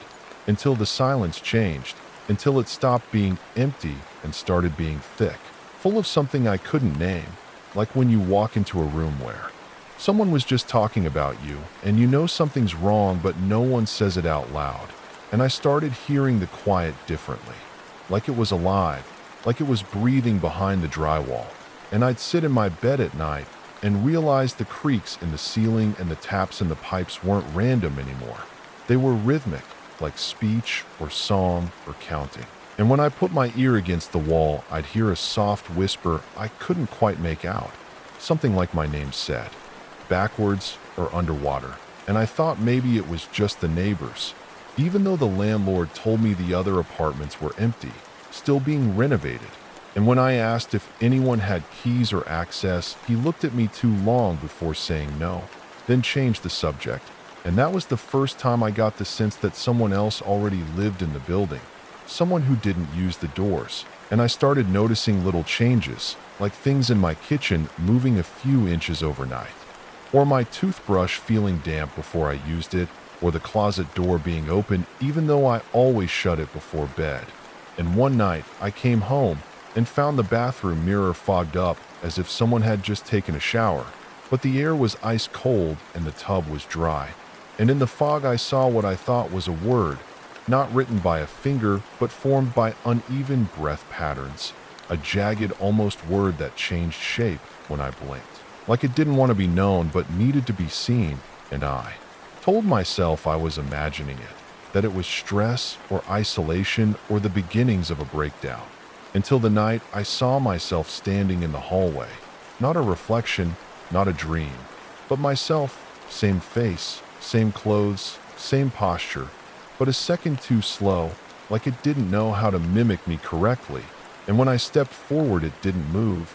It just stood there watching me with a blank stare and a small, confused smile like it wasn't sure what emotion to imitate. And then it turned and walked into the darkness at the end of the hall. And when I followed, the hallway just ended in a wall that hadn't been there the day before, smooth and solid and cold. And after that, things got worse, or stranger, or maybe just more honest, because I think the apartment had been showing me pieces all along, and I just hadn't been paying attention. Hadn't been seeing the things that move when your eyes are closed, or the handprints that only appear in the steam, or the breathing that doesn't match yours.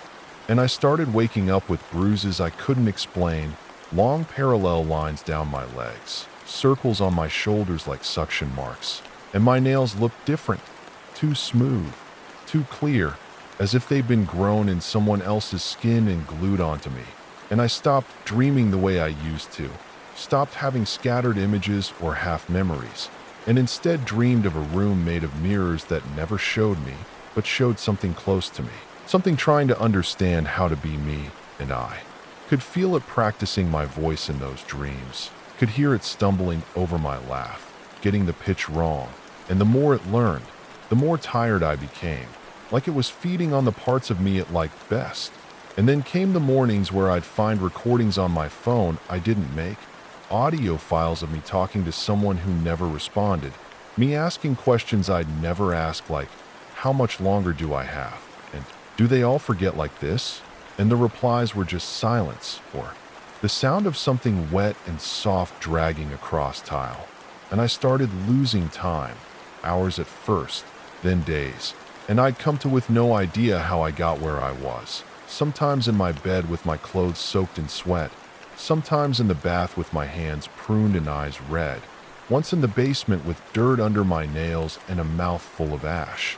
And when I tried to tell a friend, he looked at me like he was trying to remember who I was, like I was a face he recognized from a dream. And when I pushed him, he asked what happened to my voice, said it sounded flatter, slower, like I was reading from a script. And when I laughed, it felt too sharp, too rehearsed, like the sound didn't belong to me anymore. And I started seeing myself in reflections again, but never in mirrors, only in screens, glass doors, puddles, and always just a beat behind, like a badly synced video. And once I saw myself smile when I wasn't smiling, saw my mouth pull into a grin I didn't feel and hold it too long, and then blink without me.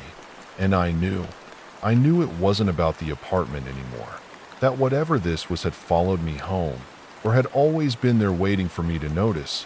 And it wasn't trying to haunt me, it was trying to become me. And it was doing a better job than I ever had, because I don't feel fear the way I used to. I don't feel tired or hungry or guilty, just a deep humming comfort like a lullaby sung through bone. And sometimes when I speak, I hear something else layered beneath. My voice, something older and deeper and cleaner.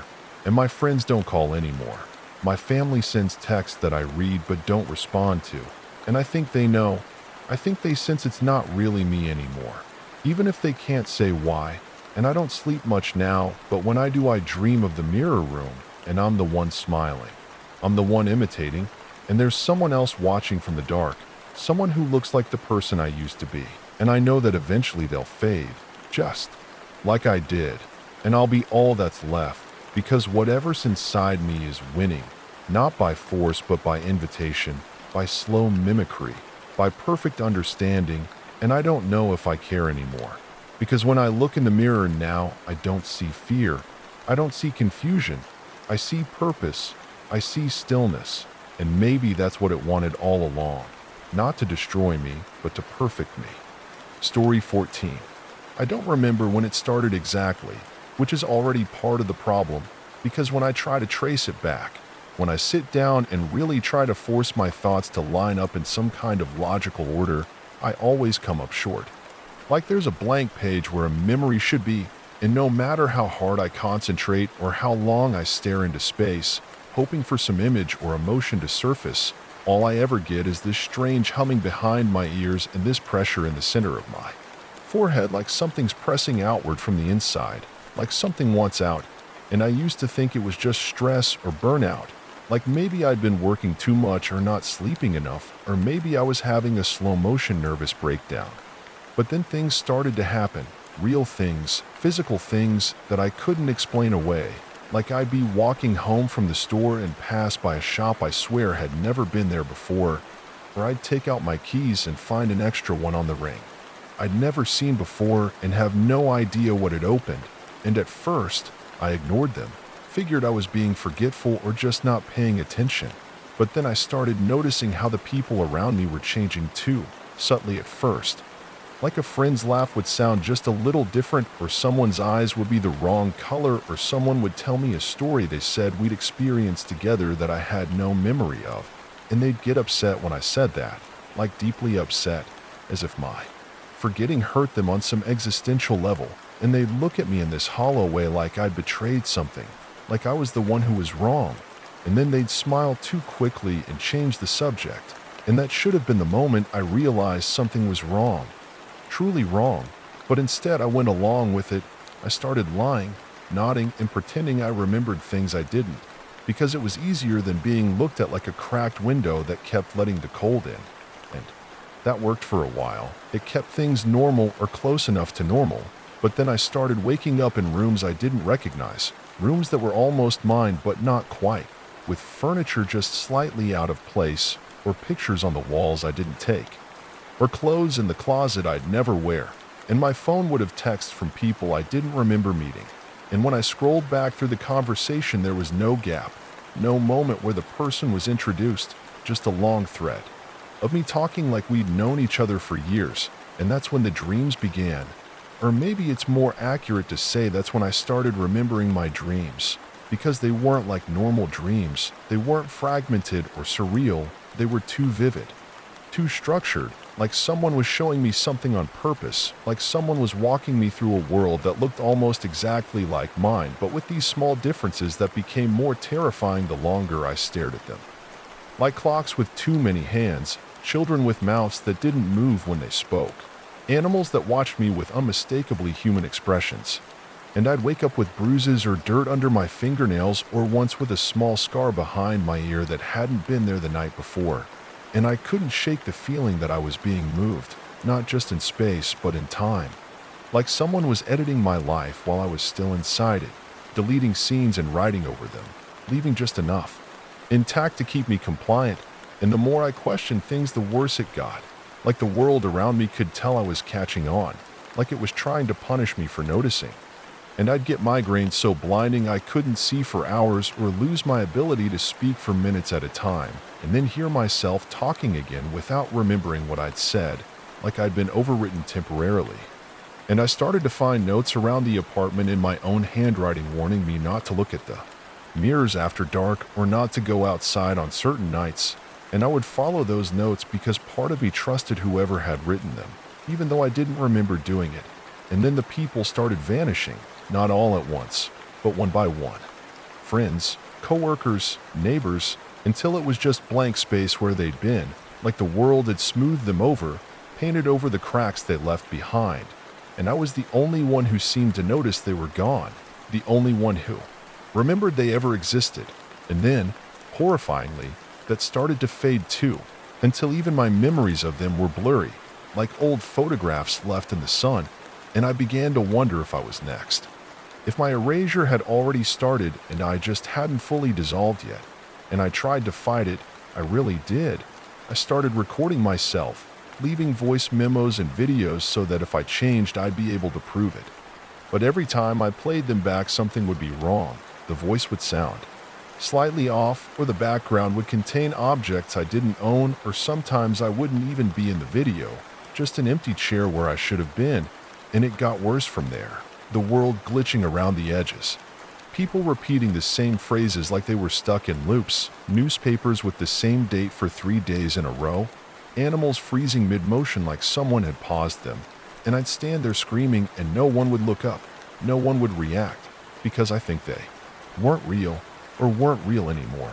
Maybe they'd already been replaced by whatever force was behind all of this. And I started hearing that same humming I'd heard at the beginning in strange places, behind the walls, inside the drains, buzzing inside my teeth.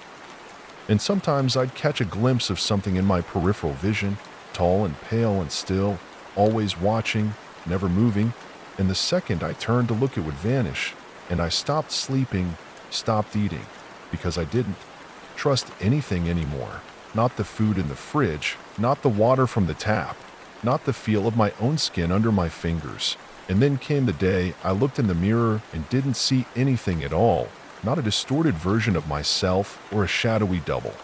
But nothing, just the room behind me, and I screamed and ran and slammed the mirror with my fists until it shattered. But there was no blood on my hands, no pain. And that's when I knew for sure that I wasn't real anymore either, that I'd already been erased, and I was just echoing in a space that no longer needed me. And every thought I have now feels too smooth, too rehearsed, like someone else is thinking through me, and the voice I hear when I speak doesn't quite match the one in my head. And I don't know how much longer I can hold on before I forget everything, forget who I was, what I loved, what I feared, until I become like them. The people I used to know who just smile too much and blink too little and always say they're fine even when the world is burning around them.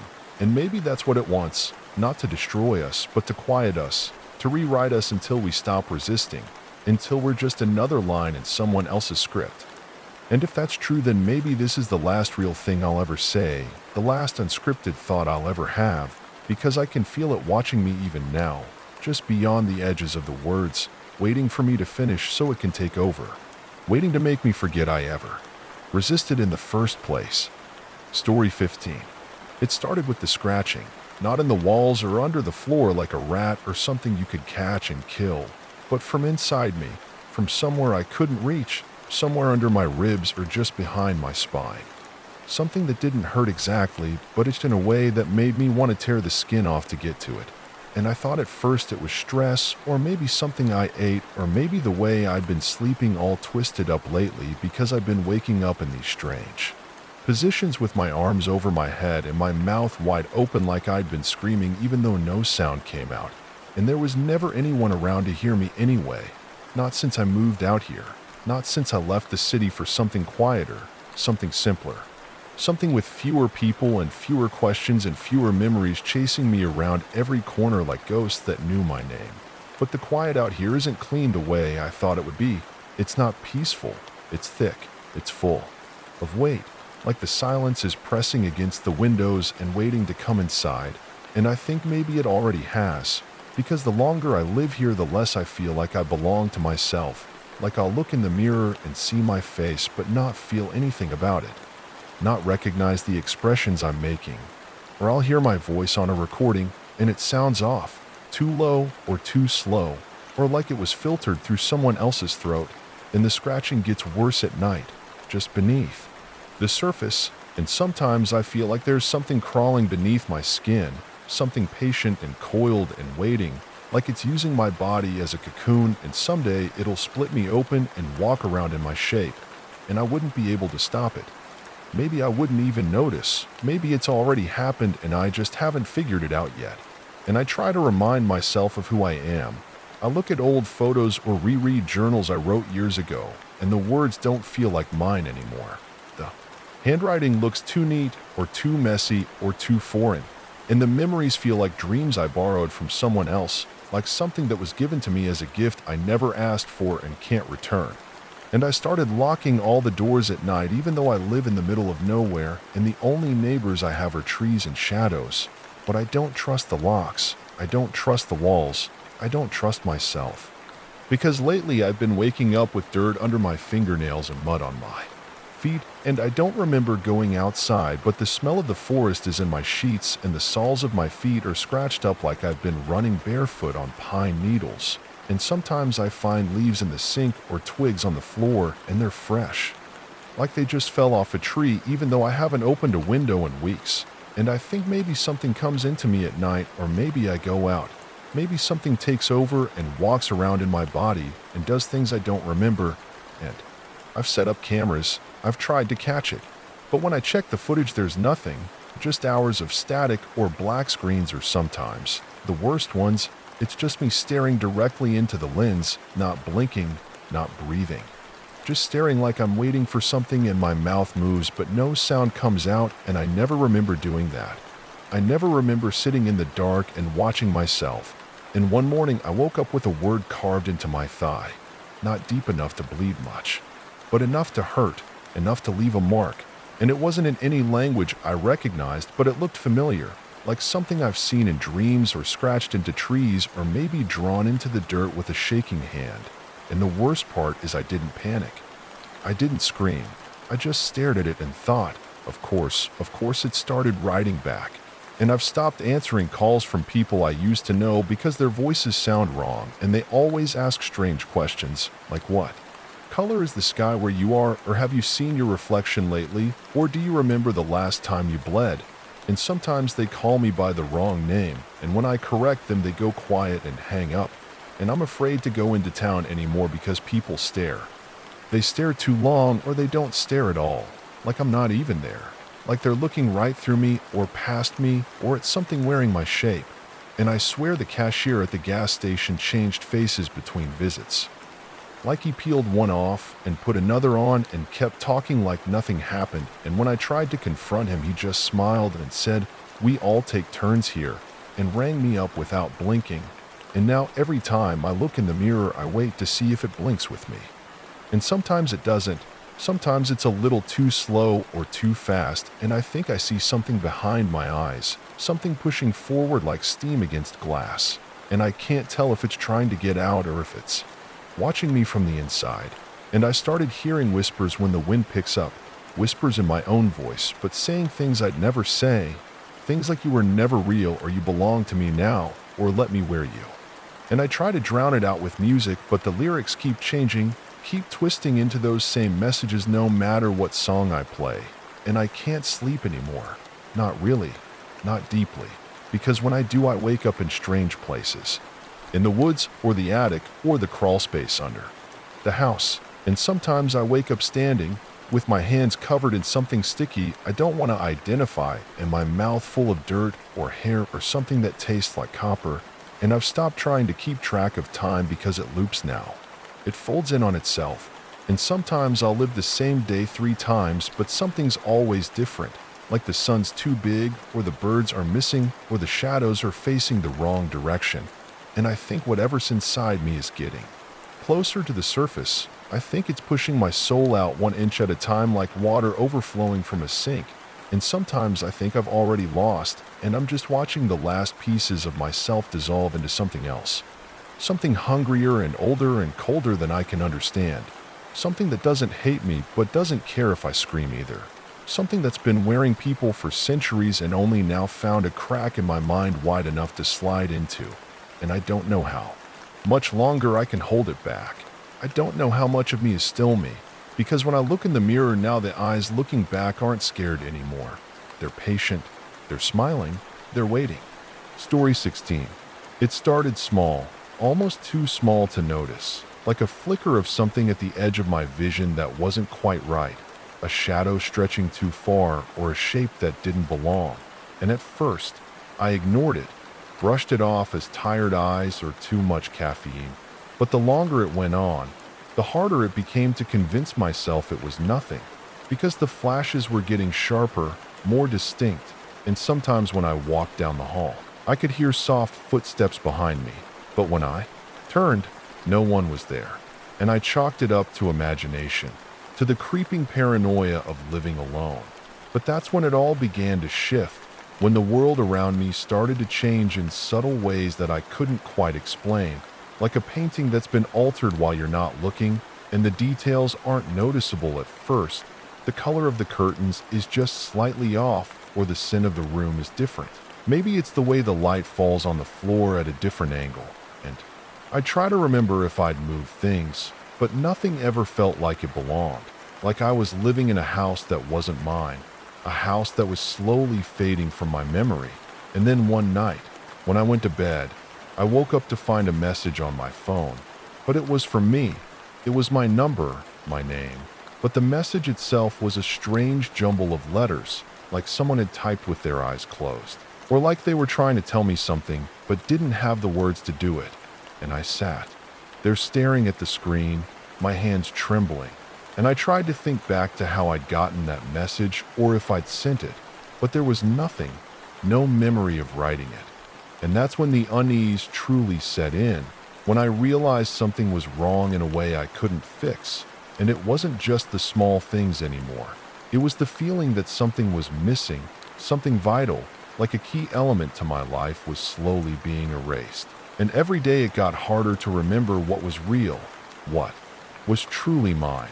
Because there were moments when I would look at my reflection and it wouldn't feel like me, like my eyes weren't mine, or my face was someone else's, and I'd blink and shake my head.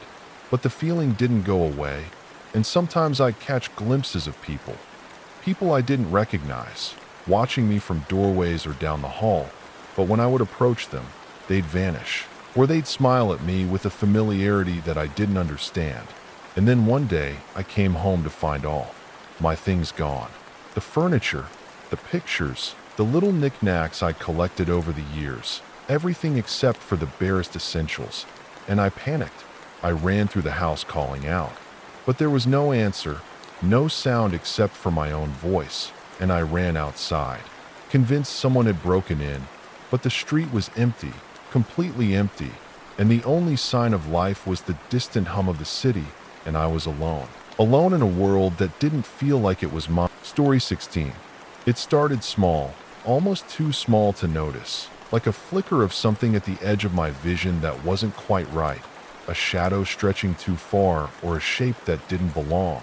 And at first, I ignored it, brushed it off as tired eyes or too much caffeine.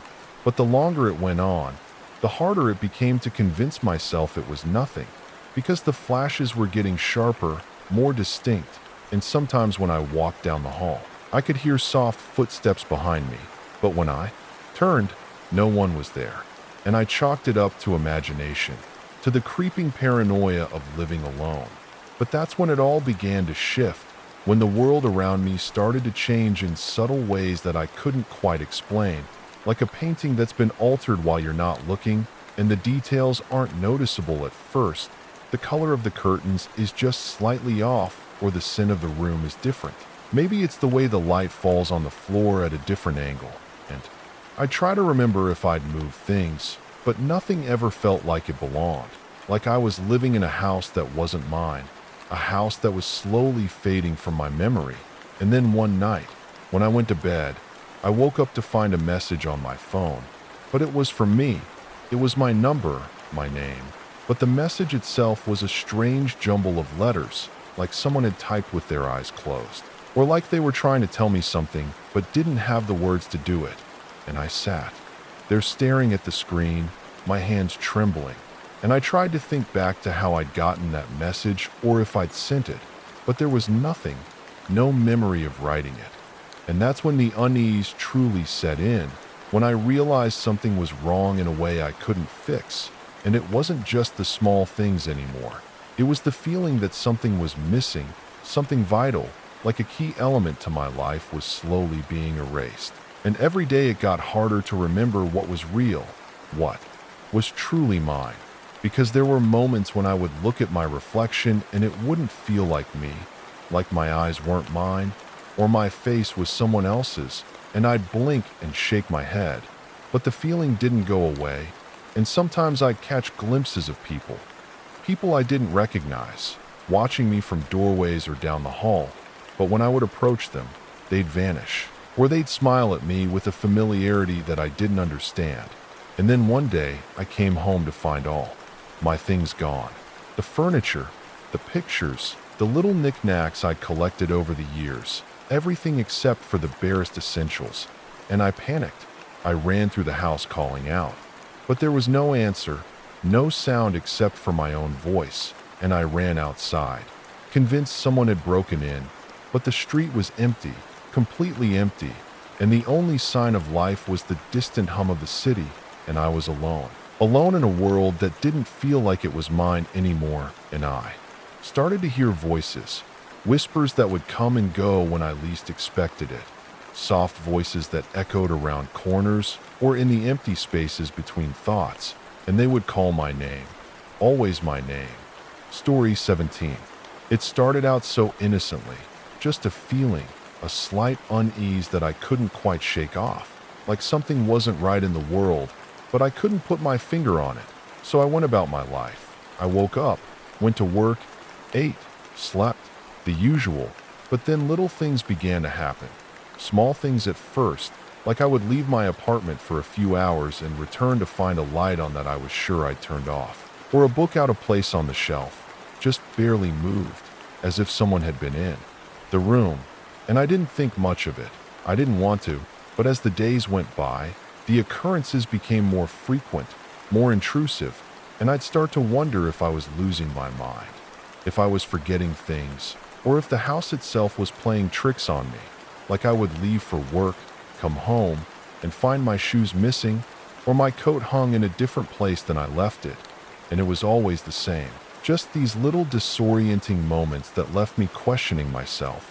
But then, one night, after a particularly long day, I came home, exhausted, to find the door slightly ajar, and I didn't think to check it. I was too tired to care, but when I stepped inside, the atmosphere was different. The air was thick with something I couldn't name, and I thought maybe I'd just imagined it.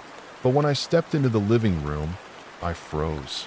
My couch, which I always sat on at night, was turned to face the wall, and that wasn't how I left it, and I thought maybe I had done it and just forgot. So I moved the couch back, but as I did, I noticed something else. On the floor, near the coffee table, there was a set of footprints, muddy ones, as if someone had walked around my apartment while I was gone, and I knew no one had been there. I hadn't let anyone in, and the thought sent a chill through me.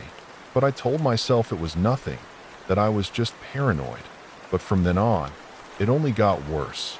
Voices, whispers, low enough to be mistaken for the hum of the refrigerator, but they weren't quite the same. They were too clear, too distinct to ignore, and they always seemed to follow me, flickering in the background of my mind like static on a broken radio. And I tried to ignore them, to block them out. But the more I did, the louder they became, until one evening, as I sat alone in my kitchen, drinking coffee, I heard my name called from the hallway, and when I rushed to check, there was no one there. But I could feel it, the presence of someone, something in the house with me, and I couldn't explain it. I didn't want to, but the longer it went on, the more desperate I became to understand, and I began searching the apartment for any sign that I wasn't alone, any trace of another person, but there was nothing, no signs, no evidence, just the ever-growing feeling that something was slipping through the cracks of reality itself. And it wasn't until one night, weeks later, that I realized I hadn't seen myself in the mirror for days. I hadn't even noticed it until then. And when I rushed to the bathroom to check, I saw it. Just a blur, a shadow in the reflection, a face that wasn't mine, and I backed away, my heart pounding, because I couldn't remember the last time I had truly looked at myself. And when I turned to leave the bathroom, I caught a glimpse of something else, someone standing just behind me, standing in the hallway. But when I spun around, there was no one there, and the silence felt suffocating. The air was thick again, and the whispers were louder than ever. And in my desperation to make sense of it all, I began looking into the history of the building, asking neighbors if they'd ever experienced anything strange. But no one seemed to know anything. No one could tell me what was happening. And every day I woke up to find things rearranged, moved in subtle ways that couldn't be ignored. And sometimes, when I was on the phone, I'd hear someone breathing on the other end. But when I'd ask, they would deny it, say they hadn't heard anything.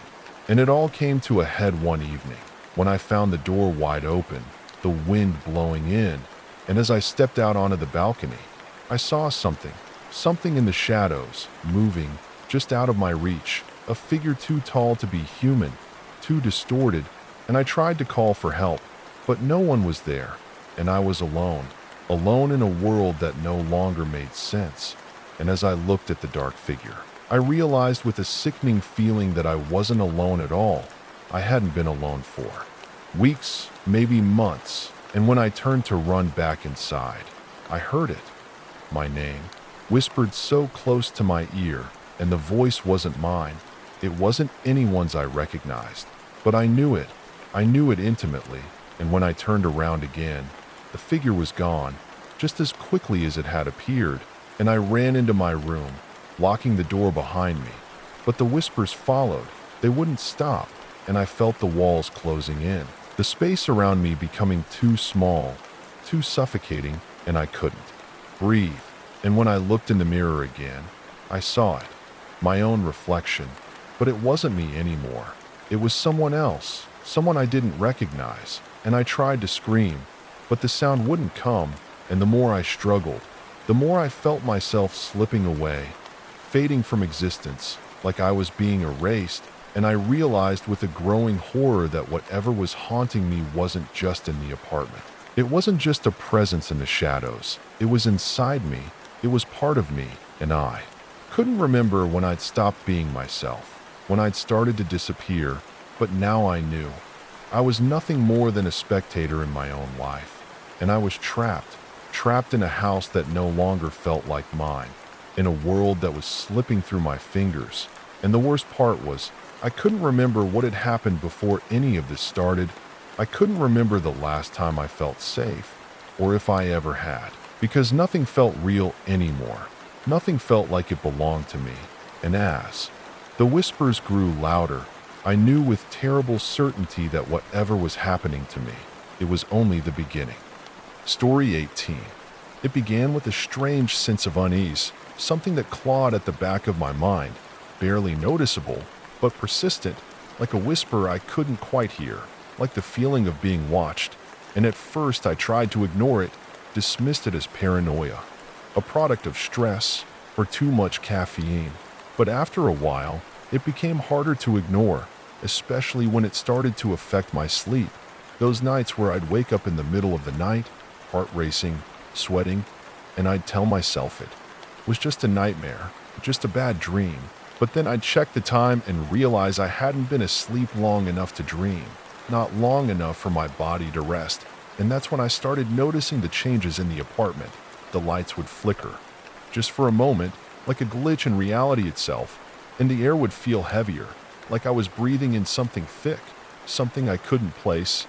And I tried to tell myself it was nothing, but then things started moving, just tiny shifts. A cup on the counter that wasn't there when I left. A book that was suddenly turned the other way, like someone had been in my apartment while I wasn't home. And I convinced myself it was just my imagination running wild, or maybe I was losing my mind. But then the voices started, just faint at first, like whispers from the other side of the room, and I tried to ignore them, to block them out, but they wouldn't stop. They were always there, murmuring under the surface, and it didn't help that. When I was alone in my apartment, the silence was so oppressive, so thick, it felt like it was closing in on me, and sometimes I'd hear footsteps, slow, deliberate, but when I checked the hallway, no one was there, just the shadows stretching across the walls. And I started to wonder if I was going insane, if I was hearing things, seeing things, and I thought it was just the isolation, the long hours at work. But when I started waking up with scratches on my arms, small, deep cuts that stung, when I touched them, I knew something wasn't right, and I tried to convince myself it was an accident, that I had done it to myself in my sleep, but I didn't believe it. I couldn't, and that's when I found the first note, lying on the kitchen counter in a place I was sure I hadn't left it, scrawled in a jagged hand. I'm always watching, and I thought it was a prank, or maybe I had written it myself without remembering, but the handwriting didn't look like mine, and the words seemed to burn in my mind like they were meant to haunt me. And from then on, the notes started appearing in places I couldn't explain, in my shoes, on the bathroom mirror, underneath my pillow, and they always had the same message, just variations of it. I'm watching. You're not alone. You'll never escape. And I couldn't tell anyone about it. I couldn't, because if I did, I knew they'd think I was losing my grip on reality, and the worst part was, the more I tried to ignore it, the more it escalated. The more I felt like something was closing in on me, like I was being surrounded by something I couldn't see, but could only feel. And one night, as I lay in bed, the whispers grew louder. They filled my mind like static on a broken radio. And I tried to drown them out with music, with the TV, but nothing worked. The whispers kept getting closer, clearer, and then, in the dead of night, I heard it, a slow, deliberate knock at my door, and I froze, paralyzed by fear. And I didn't know what to do, because I hadn't seen anyone outside, and when I finally worked up the courage to open it, no one was there. But the hallway was unnaturally cold, and as I stepped into the hallway, the door slammed shut behind me, and I found myself standing there, in the dark, hearing nothing but my own breathing, and I turned to leave, but the lights above me began to flicker, flashing erratically, and I heard footsteps, soft at first, but growing louder, closer, until I couldn't ignore them anymore, and I turned around. But again, there was no one there, nothing, just the empty hallway stretching out before me, and I could feel it now, feel it creeping up behind me, like a presence, something lurking just out of sight, and my heart pounded in my chest. And I rushed back to my apartment, locked the door, and waited for something to happen, for the door to break open, for whatever it was to come for me, but nothing came. The silence returned, but it was different now. It was suffocating, and the air felt thick, like a Story 18. It began with a strange sense of unease, something that clawed at the back of my mind, barely noticeable, but persistent, like a whisper I couldn't quite hear, like the feeling of being watched.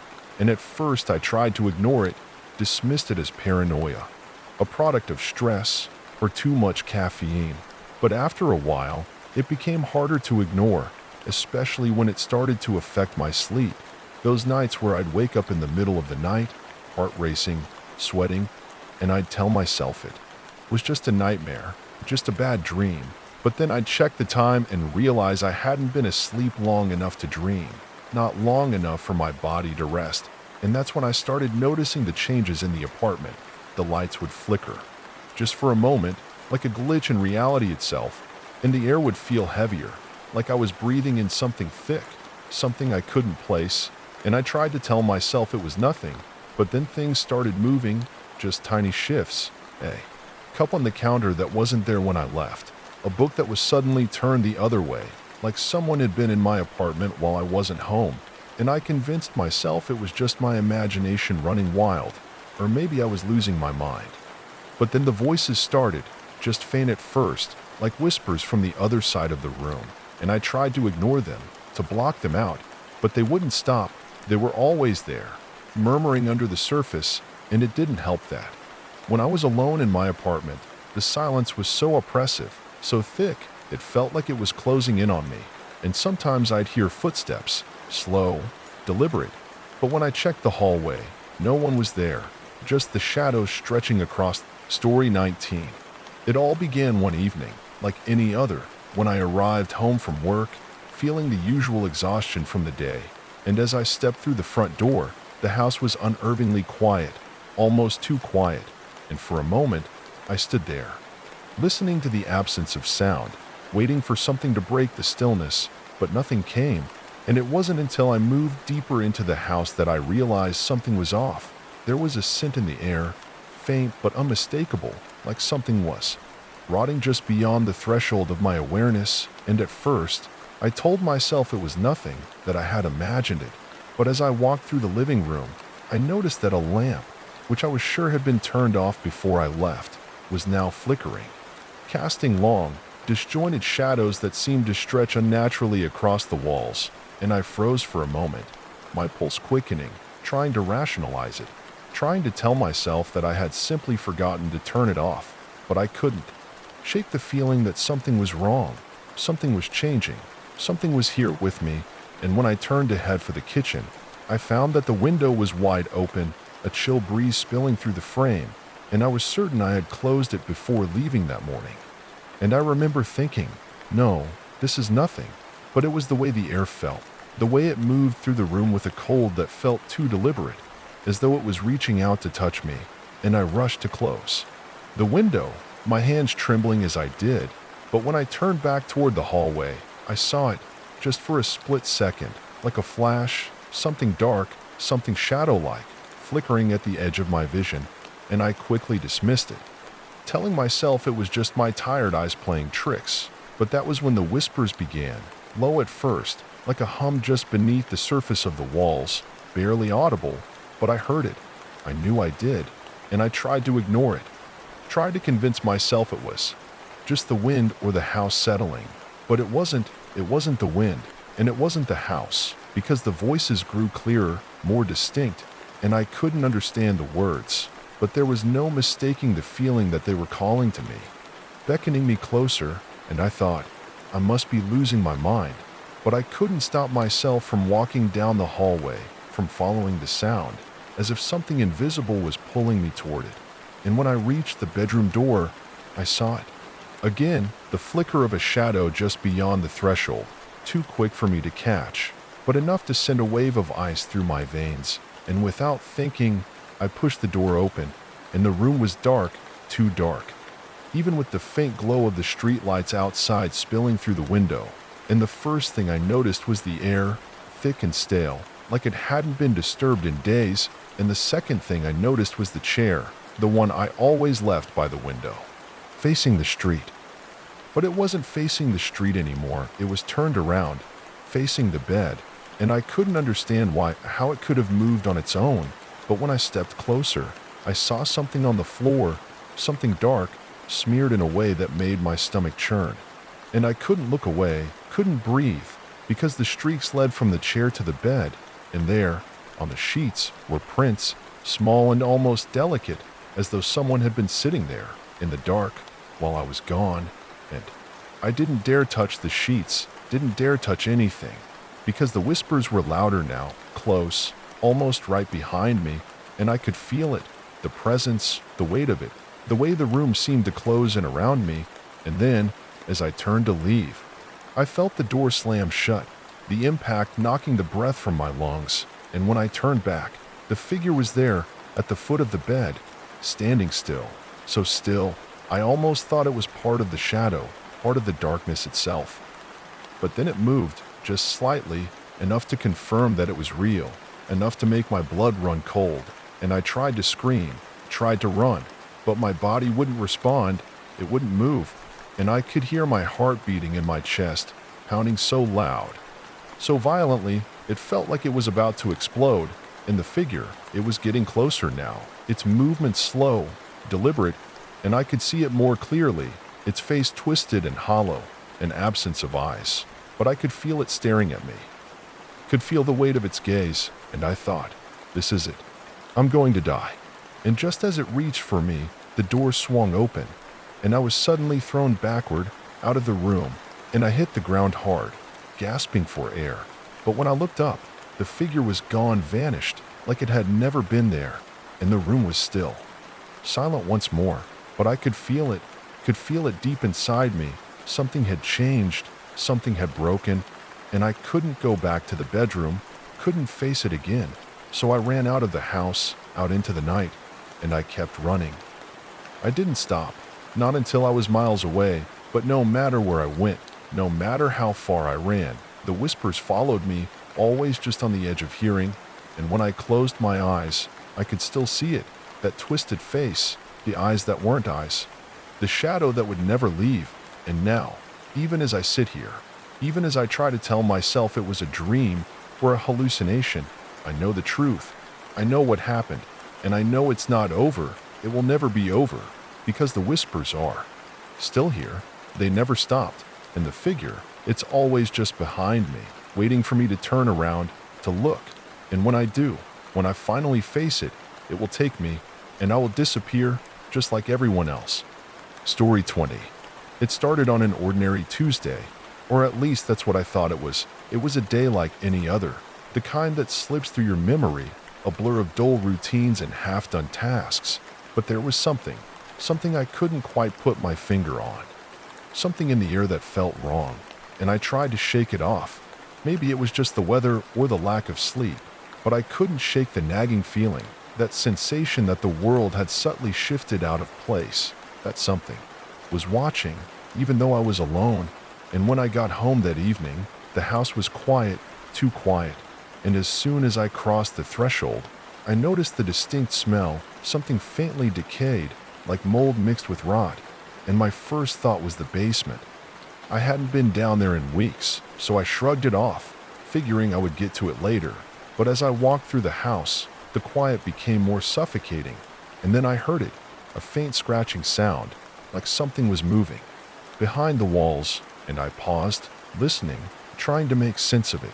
But nothing came after that. And I told myself it was nothing, just a squirrel outside or something else mundane. But still, I couldn't shake the feeling. It clung to me, heavy and oppressive. And after a few minutes, I went to the kitchen to start making dinner, trying to ignore the weirdness creeping in. But when I opened the fridge, I noticed something small, almost insignificant, a tiny smudge on the milk carton. But it was enough to make me stop, enough to make me stare at it. And then it hit me. It wasn't just a smudge, it was a fingerprint, a small, greasy print that was definitely not mine, and my pulse quickened. My hands shaking as I tried to convince myself it could have been an accident. Maybe I touched the carton in a weird way, but the more I thought about it, the more the chill in my spine deepened, and I turned quickly to look around the kitchen, half expecting someone to be standing in the doorway, watching me, but there was no one, just the usual quiet of the house, so I grabbed the milk and put it back, my hands cold as ice. And when I stepped back into the living room, I noticed something else. A chair had been moved, just slightly, but enough for me to see it, and my heart skipped a beat, and I couldn't breathe, couldn't think straight because I was sure that chair hadn't been there when I left that morning. And that was when the real dread started to creep in, that gnawing feeling at the back of my skull, the feeling that I wasn't alone, and I thought I must be losing my mind. Maybe I was just tired or paranoid, but that's when I heard it, another sound, this one unmistakable, a soft, uneven footstep somewhere behind me, and I spun around, panic surging in my chest. But the room was empty, there was no one there, and I tried to calm down, tried to rationalize it. But when I turned back to the chair, I saw it. Just a glint of something shiny on the armrest. And when I reached down to touch it, I realized with horror that it was a small knife, just a steak knife, the kind you'd use to cut dinner. But it wasn't mine. I hadn't left it there. And the handle was warm to the touch, like it had been recently used. And as I stood there, frozen, trying to understand what was happening, I heard the footsteps again, this time clearer, closer, coming from the hallway.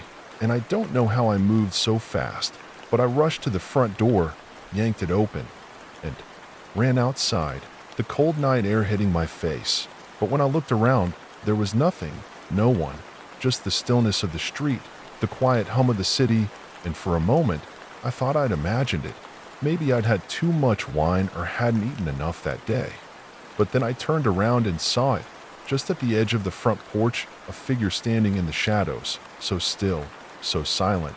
And I couldn't make out any details, couldn't see its face, but the shape of it, the way it stood, there, unmoving, watching, sent a wave of terror crashing over me, and I stumbled backward, heart pounding, unable to breathe. And when I turned to run, I heard a voice, quiet but unmistakable, from somewhere behind me, a voice that was nothing like a human's, deep and guttural, like a growl from the pit of the earth, whispering my name. And I ran, faster than I've ever run in my life, down the street, toward the lights of the neighbors' houses. But when I looked behind me, the figure was gone, disappeared without a trace, and I couldn't stop myself from rushing back inside, locking every door and window. And then I just sat there, in the dark, shaking, wondering if I had lost my mind, wondering if I had imagined the whole thing. But then the knocking started, soft at first, just a tap tap tap on the door, and I thought it might be my neighbor, or maybe a prank. But when I opened the door, no one was there, just the empty street. And as I stood there, feeling like I was losing grip on reality, I heard it again, but this time it was louder, more urgent. And it wasn't coming from the door, it was coming from inside the house, from the walls themselves, a frantic scratching, like something was trying to get out, trying to claw its way free. And I ran through the house, every room, every hallway, but there was nothing there. just the oppressive silence and the cold, and I began to think maybe I was just imagining all of it, until I saw the door to the basement slightly ajar. And that's when I heard it, a low, guttural whisper coming from the dark, and I don't know what happened after that, because I blacked out, and when I woke up, I was back in the living room, sitting on the floor, my hands trembling. And I could smell the scent of rot again, stronger now, and when I looked around, I saw that the walls were covered in scratches, long, jagged lines that had been gouged into the plaster, and at the foot of the stairs, on the floor, was a small, red object, a knife. The same knife I had seen before, the one that hadn't been mine, and I knew in that instant that whatever was in my house, whatever was happening, was not over, it was just beginning, and I could feel it, deep in my bones. This sense that I was no longer in control of anything, that I had become part of something much darker, much more terrible, and I didn't know how to escape it, didn't know if I even could, and I still hear the whispers, even now, in the quiet of the night. And sometimes, when I close my eyes, I see the figure again, standing in the dark, waiting, always waiting, and I know, deep down, that it's never really gone, that it's still out there, and one day it will come for me, and there won't be anything I can do to stop it. Story 21. I had never believed in ghosts, never thought that any of the stories people told were more than just the product of an overactive imagination. But that changed one summer night, the kind of night where the air feels thick, oppressive, and heavy with humidity. And I remember the exact moment everything started, the way the streetlights flickered when I walked down the empty road, my sneakers tapping against the pavement. The kind of quiet that makes your heartbeat sound louder than usual, like the world is holding its breath, and it felt like there was something just out of sight, something waiting for me, watching me from behind the darkness of the trees. But I didn't want to think about it, tried to push the thought away as I kept walking, the path home stretching out before me. And I was just about to turn the corner to the street where I lived when I heard it. A whisper, faint at first, almost like the wind, but then it came again, clearer, more distinct, and it wasn't just the wind. I knew it wasn't, and the words were barely audible, just fragments, but the voice was unmistakable. Help me. I froze in place, my breath caught in my chest, because I was completely alone, no one was around, and yet the voice had come from the direction of the alleyway next to my house. And as I stood there, trying to make sense of it, the whisper came again, louder this time, more urgent, and I felt the hairs on the back of my neck stand up, a cold chill running down my spine. But I tried to convince myself it was just my imagination, that I was being silly. But as I looked down the alley, something shifted, something moved in the shadows, just beyond my field of vision, and I told myself it was a cat or a raccoon, something harmless. But I couldn't shake the feeling that I wasn't alone, that whatever was out there was watching me, waiting, and I took a deep breath, trying to steady my nerves, and I called out, half-heartedly, "Hello." But no response came, just the faint rustling of leaves, the distant hum of cars passing by, and the voice didn't return either, so I figured it was nothing. Maybe the wind had been carrying the sound of someone else's voice, or maybe it was just a figment of my imagination. But as I turned to walk back to my front door, the whisper came again, this time directly behind me, right in my ear. "Help me, please." My heart stopped, and I spun around, my pulse pounding in my ears. But there was nothing but the stillness of the street and the dark shadows stretching across the ground. And I couldn't move, couldn't breathe, and as I stood there, paralyzed with fear, the voice came again, clearer this time, like it was inside my head, a low, desperate sound that seemed to echo from the very walls around me. And I knew, deep down, that I wasn't imagining it, that whatever it was real, and I needed to get away from it. But as I turned to run, I stumbled, my foot catching on something in the dark, and when I looked down, I saw the object, a small, weathered key lying on the ground, half buried in the dirt, and my first instinct was to ignore it, to leave it behind and just get out of there. But something made me bend down, Something in the pit of my stomach told me I had to take it, and as I picked it up, I felt a sudden shift in the air, a tension that seemed to hang over me, and I could have sworn I heard something shift behind me, something large, something moving, and I looked around, my breath coming in shallow gasps.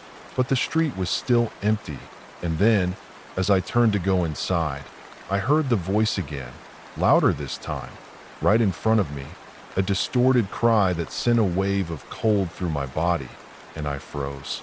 The key still gripped tightly in my hand, and before I could even comprehend what was happening, something grabbed me, something cold, something strong, and I couldn't see it, couldn't feel it with my hands, but I could feel the pressure on my chest, the weight of it pushing me down, and I tried to scream, but my voice was muffled, like I couldn't get enough air, and as the pressure intensified, my vision blurred, and I thought I was going to pass out.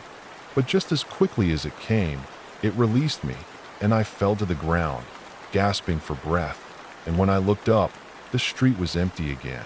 The alleyway just a dark, silent stretch of pavement, and I didn't understand what had just happened. I couldn't, and as I stumbled to my feet, I glanced at the key in my hand, and I knew, without a doubt, that it wasn't just a random object, that it was meant for something, that it was calling me. But what? What was it calling me to? And then, as I stood there, trembling, the whispers started again. But this time, they were louder, more frantic, like something was desperate, something wanted to get out, to reach me. And I heard the words clearly now, the voice unmistakable in its panic. Please, help me. Please, help me. I couldn't ignore it anymore, couldn't turn away, and despite every ounce of fear in my body, I walked back down the alley, the key cold and heavy in my palm. And as I reached the end of the alley, I noticed something I hadn't seen before, an old, rusted door, half hidden behind a tangled mess of vines and overgrown shrubs. And as I approached it, the whispers grew louder, almost deafening, and without thinking, I reached out and unlocked the door with the key, the lock clicking open with a sharp sound that made my heart race. And when I pushed the door open, I was hit with a blast of cold air, colder than anything I had ever felt, like I was stepping into a place that didn't belong to this world. And as I stepped inside, I was hit with the unmistakable stench of decay, of something rotting, and the door slammed shut behind me, and I was plunged into darkness. But the whispers didn't stop. They surrounded me, filled my mind. Help me. Please help me. Come closer. Please help me. I tried to move, tried to find my way out, but the air was thick, oppressive, like I was walking through a dream, a nightmare that wouldn't let me wake up. And the deeper I went, the more the whispers grew, until I couldn't distinguish between my own thoughts and the voices in my head. And then I saw it, a shape, just a silhouette at first, but as I got closer, I saw its features, the twisted, contorted figure of a woman, her face pale and drawn, eyes hollow and wide, and she reached out for me, her fingers long and bony, and I couldn't move, couldn't scream, and when she touched me, her cold fingers wrapped around my wrist. I felt a jolt of terror shoot through my body, and in that moment, I knew with a sickening certainty, that I had just made a terrible mistake, that I had opened something that should have remained sealed, and I tried to pull away, but her grip tightened, and I felt myself being dragged further into the darkness, and the whispers didn't stop. They only grew louder, more frantic, and then, just as quickly as it had all begun, I woke up, gasping for air, in my bed, drenched in sweat. The room eerily silent, but the key, the one I had found, was still in my hand, cold and heavy, and when I looked around, the whispers hadn't stopped. They were still in my head, still whispering, "Help me, please help me." And I knew, without a doubt, that whatever I had unleashed was still with me, still watching, waiting, and it was only a matter of time before it came for me again. Story 22. It was an ordinary Tuesday, or at least it seemed that way, but as I walked home from work, I noticed something off in the air, a heaviness that felt different, like the world had shifted, and it made the quiet hum of the street feel too loud, like something was out of place, and I couldn't explain it, but it unsettled me, a subtle discomfort that clung to me like a shadow I couldn't shake, and I tried to ignore it, telling myself it was nothing. But then I noticed the house as I walked up to it, my house, and the way the porch light flickered in a way it never had before, erratic, like it was struggling to stay on, and I paused for a moment, my keys cold in my hand as I fumbled to open the door, but it was locked, and I was sure I'd left it unlocked, so I quickly unlocked it, pushing the door open. But as soon as I stepped inside, there was this odd, pungent smell, like something rotting, sour, and thick, and it made my stomach turn, and I called out for my roommate, who I knew should have been home, but there was no answer, just the oppressive silence of the house. And the more I walked through it, the more I noticed things, small things, that weren't quite right, like the way the curtains in the living room were drawn so tightly, as though they were trying to block out something on the other side, and the way the air felt so thick, heavy with an unnatural cold, and I walked into the kitchen, thinking I might make a cup of tea to calm myself. But when I opened the fridge, I saw it.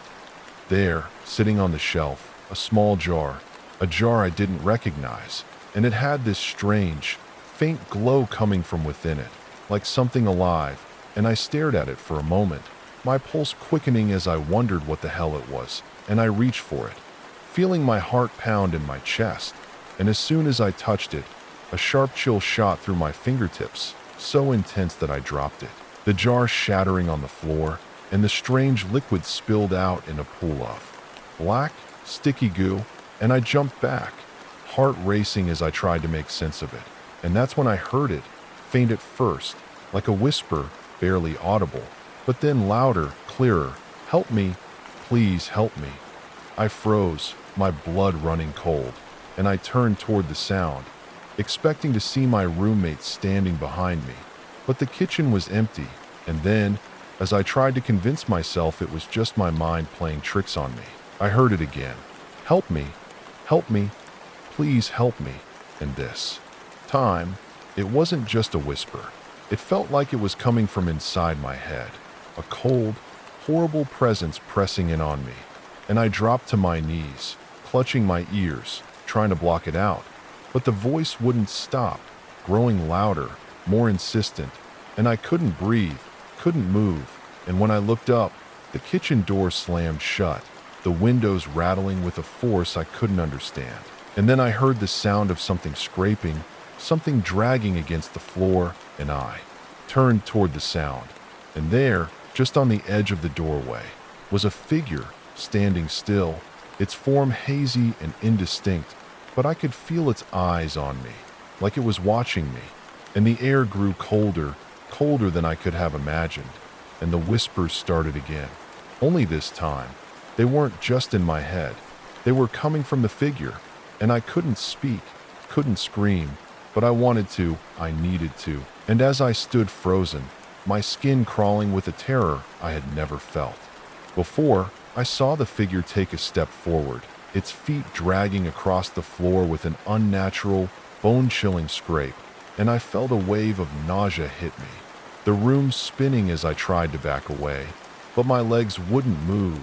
They were frozen, and the figure stepped closer and closer still, until it was right in front of me, and I could see it more clearly now, its face distorted, stretched in a grotesque, unnatural way, and its mouth was moving, but no words came out, just this low, guttural growl, and I couldn't breathe, couldn't think, couldn't move as it reached out a hand toward me, its fingers long and unnaturally thin, and then, just as I thought it was about to touch me, a loud crash echoed from the back of the house, followed by a series of frantic knocks, and the figure disappeared, vanishing into the air like smoke, and I stood there for what felt like an eternity, trying to comprehend what had just happened, trying to convince myself that it wasn't real, that I was just imagining things. But the knocking continued, frantic, desperate, and I moved toward it, trembling, every nerve in my body screaming at me to stop,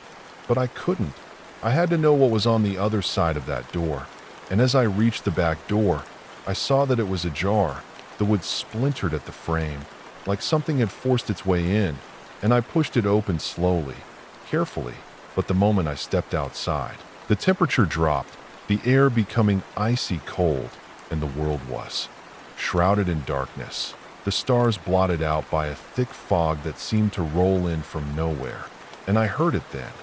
Whispers, soft at first, like they were coming from the fog itself, and I felt a pressure on my chest, like something was watching me from just out of sight, and I turned, looking around frantically, but the fog was too thick, and I couldn't see anything, couldn't hear anything but the whispers, and I stumbled forward, my breath coming in ragged gasps as I made my way to the edge of the yard, where I noticed something strange, a faint red glow pulsing from the ground, and I knelt down, my hands trembling, and I saw it. Beneath the grass, buried deep in the earth, was a small, metal object, something that had been there for a long time, and as I dug it up, I felt an icy jolt run through my body, and I held the object up in the faint glow. It was a key, rusted and old, the kind that didn't belong in my house, and I stared at it, the weight of it in my hand making my head spin, and that's when I heard the voice again, clearer now. "You shouldn't have done that." And before I could react, the ground beneath me shifted, and I fell, the earth opening up like a trap, pulling me in, and I screamed as I tumbled down into the darkness, the whispers growing louder, more frantic, and I couldn't see, couldn't understand. And then, with a horrible lurch, I landed in a cold, damp pit, my body bruised, my mind spinning, and as I stood, looking around, I realized where I was.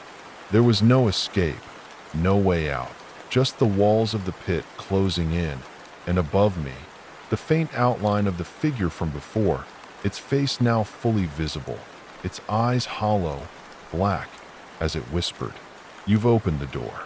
Now, you belong to us." And I tried to scream, but my voice was lost in the darkness, swallowed by the endless void, and I realized with a sickening certainty that I was never getting out, that I was trapped, caught in something much worse than death, and the whispers, they would never stop, never leave me. And I knew then that the thing in the shadows had won, that whatever had been waiting for me, whatever had been calling, was now a part of me, and that I would carry it with me, always, as long as I lived. Story 23. I'll never forget the night it all began, how I tried to ignore the feeling creeping up my spine as I left work later than usual, how I walked home under a sky that was too still, like it was holding its breath, the air strangely thick, almost suffocating. And I tried to dismiss it, tell myself it was just a bad day or the kind of anxiety that comes with too much stress. But something in the way the streetlights flickered as I walked down the dark, empty street made the hairs on the back of my neck stand on end. And even though it was a familiar route, something felt off, as if I wasn't entirely alone, like I was being watched. But every time I glanced around, there was nothing, just the usual quiet of a suburban neighborhood at night. And I tried to brush it off, tried to convince myself it was my imagination. But as I reached my front door, I saw it. Something was wrong. The door was ajar, just slightly, and my heart sank because I knew that I had locked it before I left, and when I stepped inside, the unsettling feeling only grew stronger, as if the air inside my home had changed, felt heavier, thicker. And I called out for my roommate, who was supposed to be home, but no answer came, just the oppressive silence of the house, and it didn't make sense, because I could have sworn I'd heard someone moving around upstairs, but I was alone. I felt my chest tighten, my pulse quicken as I walked into the living room, and I couldn't shake the thought that something was waiting for me, hiding just beyond the corner of my vision. And then I heard it, faint but unmistakable, a soft whisper, almost like the wind, but it was in the middle of my living room, and when I spun around, the room was empty. My heart raced as I tried to make sense of it. But before I could calm myself, I heard it again, clearer this time, and it wasn't the wind. It was a voice, a soft, desperate voice that said, "Help me, please, help me." And it echoed in my ears, a chilling whisper that made my skin crawl. And I tried to brush it off, thinking I was just tired, overworked, imagining things. But the voice came again, louder this time, from the corner of the room, just beyond my sight, and I froze, unable to move as my blood ran cold, my breath shallow, and I heard it more clearly now, the words haunting, like someone was right next to me, pleading with me to help them, but I couldn't see anyone. I couldn't even tell where the sound was coming from. I backed away slowly, my mind racing, but I couldn't get my legs to move fast enough, as if something was pulling me back, holding me in place, and when I turned to run, my feet wouldn't move, as if the ground itself had turned to stone, and the voice came again. A sharp, urgent whisper, "Please, help me, help me." And that's when the shadows in the room seemed to shift, like they were no longer just shadows, like they had substance, and they were moving, creeping along the walls, toward me. And I tried to scream, but my throat was tight, as if something invisible was choking me, and then I saw it. It was just a flicker at first, but it was enough to make my heart stop. A figure, dark, blurry, a silhouette moving across the room, and as it stepped closer, I could see its face, pale, twisted, with hollow eyes that seemed to stare straight through me, and I couldn't breathe. I couldn't even move. My body refused to respond, and the whispers turned to cries, guttural, desperate, and I felt a cold presence behind me, just inches from my neck, and the air felt thick with an awful, suffocating pressure. My knees buckled, and I fell to the ground, trembling as the figure loomed over me, its form so close now, its presence filling the room like a dark, suffocating fog, and I felt an overwhelming sense of terror. Like every instinct I had was screaming at me to run, to escape, but I couldn't. I was frozen, my vision spinning, and just when I thought I would lose my mind, I heard the door slam open behind me, and I forced myself to look, to see who it was, but there was no one there, only the sound of something dragging across the floor. And I whipped my head back to the corner of the room, and the figure was gone, just gone, and the room was silent once more, but the feeling didn't leave. The coldness, the heaviness was still there, pressing down on me, and I was paralyzed with fear, and then, from somewhere deep within the house, I heard the soft sound of something dragging, something heavy, like a body being pulled across the floor. And it was coming closer, closer, and I tried to move, tried to run, but my legs wouldn't cooperate, and the whispering started again, louder now, louder than ever. "Help me, please help me." It was so close that I felt it inside my head. Felt the voice in my bones, and when I turned, the figure was standing there again, closer this time, its face mere inches from mine, its cold breath washing over me, and I couldn't look away, couldn't scream, couldn't move, and I knew, I just knew, that whatever this thing was, it was not going to leave, and in that moment, I realized with horrible clarity that I had let something into my life, something ancient, something hungry, and that it was never going to let go, that it had already marked me, claimed me as its own, and the voice in my head grew louder, "Help me," over and over, until it was all I could hear, all I could feel, like it was inside my skull, crawling through my thoughts, and just as I thought I might lose my sanity completely, I felt something cold wrap around my ankle, and it yanked me down, pulling me toward the darkness beneath the floor, and I screamed, but my voice was swallowed by the shadows, and I was dragged, helpless, into the blackness, where the whispering grew louder, more frantic, and I felt the pressure build, squeezing my chest, suffocating me as I was pulled deeper and deeper, and I realized with a sickening certainty that I wasn't just being pulled into the darkness of the room. I was being pulled into something else, something far worse than the house itself, into a place where there were no boundaries, no escape, where the whispers would never stop, and I would never, ever be alone again. And as the last of the light. Story 24. It started innocently enough.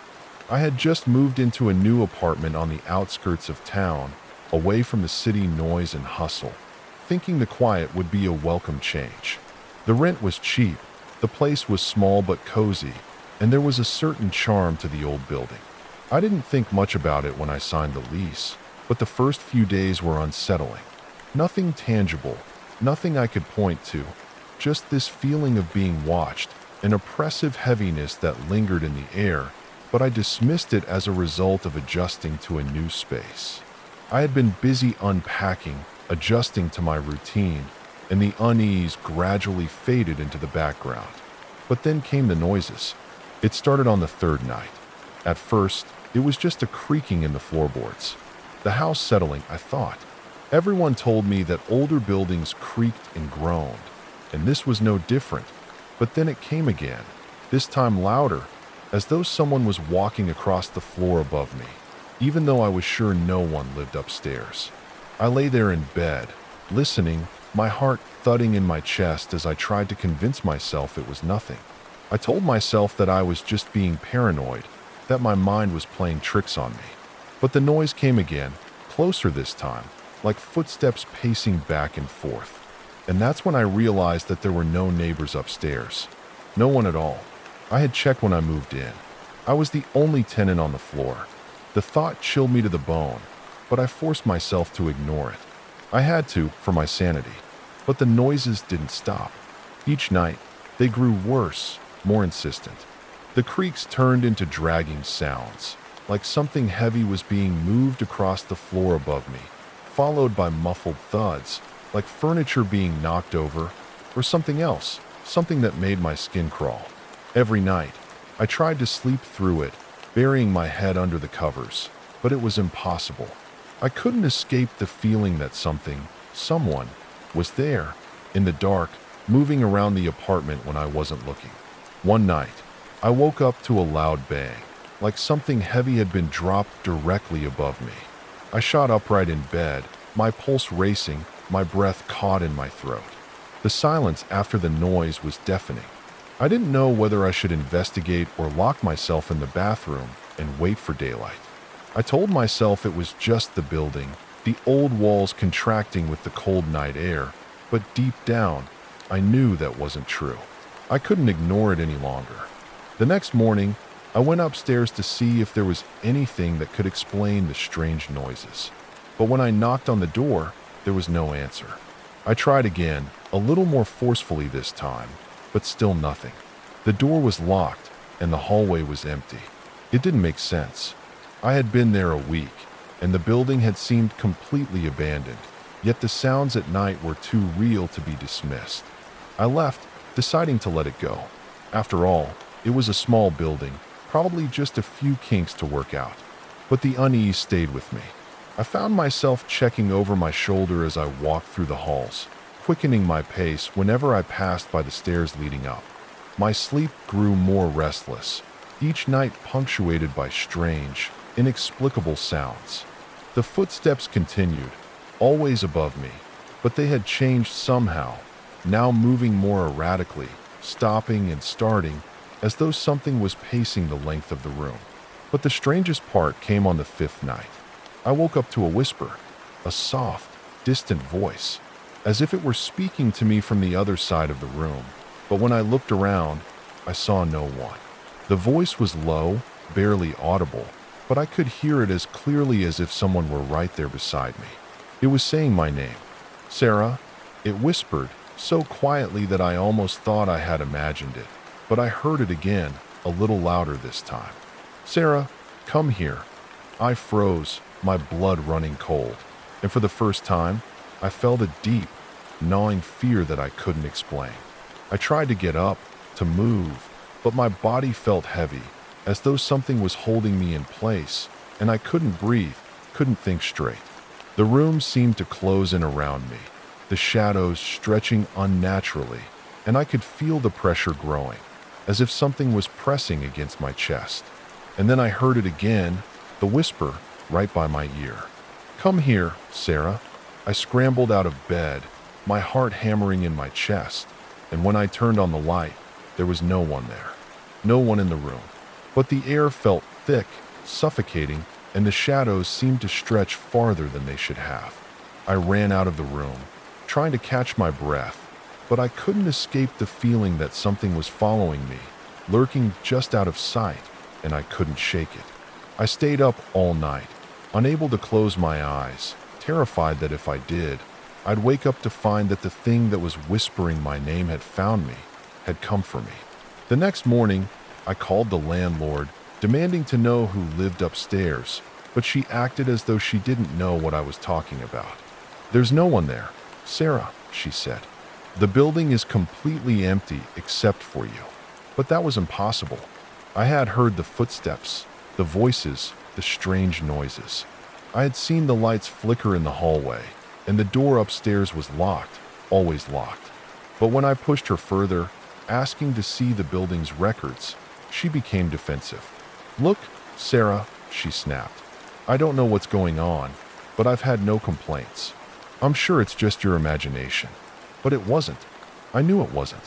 I spent the rest of the day in a daze, unable to shake the feeling that I wasn't alone, that something was watching me. That night, I couldn't take it anymore. I had to know. I had to go upstairs, had to see for myself. So, at midnight, I grabbed a flashlight and went up the stairs, my heart pounding in my chest. The air grew colder as I ascended, and when I reached the top, I saw it. The door to the apartment was cracked open, just a little, as though it were waiting for me. I pushed it open, the hinges creaking as I stepped inside. The apartment was dark, abandoned, just as I had expected, but there was something else there, something I couldn't quite place. The air was thick with dust, and the walls seemed to whisper. I shone my flashlight around the room, and that's when I saw it. There, in the far corner of the room, was a chair, and in the chair was a figure, a man, sitting perfectly still, staring directly at me. His face was pale, his eyes hollow, like he had been sitting there for years, but he was alive. I could feel it, and the air grew colder still as I backed away, my pulse racing, my breath coming in shallow gasps. But then he spoke, his voice low, raspy. "I've been waiting for you, Sarah." And I turned and ran, the door slamming shut behind me, and I never went back. I left the apartment that night, never to return, but I can still hear the whispering in my mind, still feel the coldness that followed me, still hear him calling my name. He's still waiting, somewhere, watching, and sometimes I still hear him in the dark. Story 25. It was a regular Tuesday, or at least it started that way, and I had just finished work for the day, dragging myself home in the late afternoon, the gray sky heavy with the promise of rain. But it wasn't the weather that bothered me. No, it was the unsettling feeling I couldn't shake, the kind that gnaws at your nerves without explanation, like someone's watching you, or like you're being followed. But when you look over your shoulder, there's nothing there, just the quiet of the empty street. And I tried to ignore it. I really did, chalking it up to stress. But when I got home, it felt different. The air, thick, almost sticky, and the silence in my apartment was too much, too heavy, as if something was hiding just out of sight, and I shrugged it off, throwing my bag on the couch and turning on the TV, thinking I could distract myself from this strange sense of dread creeping through the walls. But then the lights flickered, a soft, rhythmic stutter that sent a chill down my spine. And I told myself it was just a power issue, nothing more, but the light flickering seemed to have a purpose, a timing, like something was testing me, like it was waiting for me to notice. And that's when I heard it. The whispering, faint at first, like the hum of an old radio, too soft to make out. But there, in the background, like it was coming from everywhere and nowhere all at once, and my skin prickled.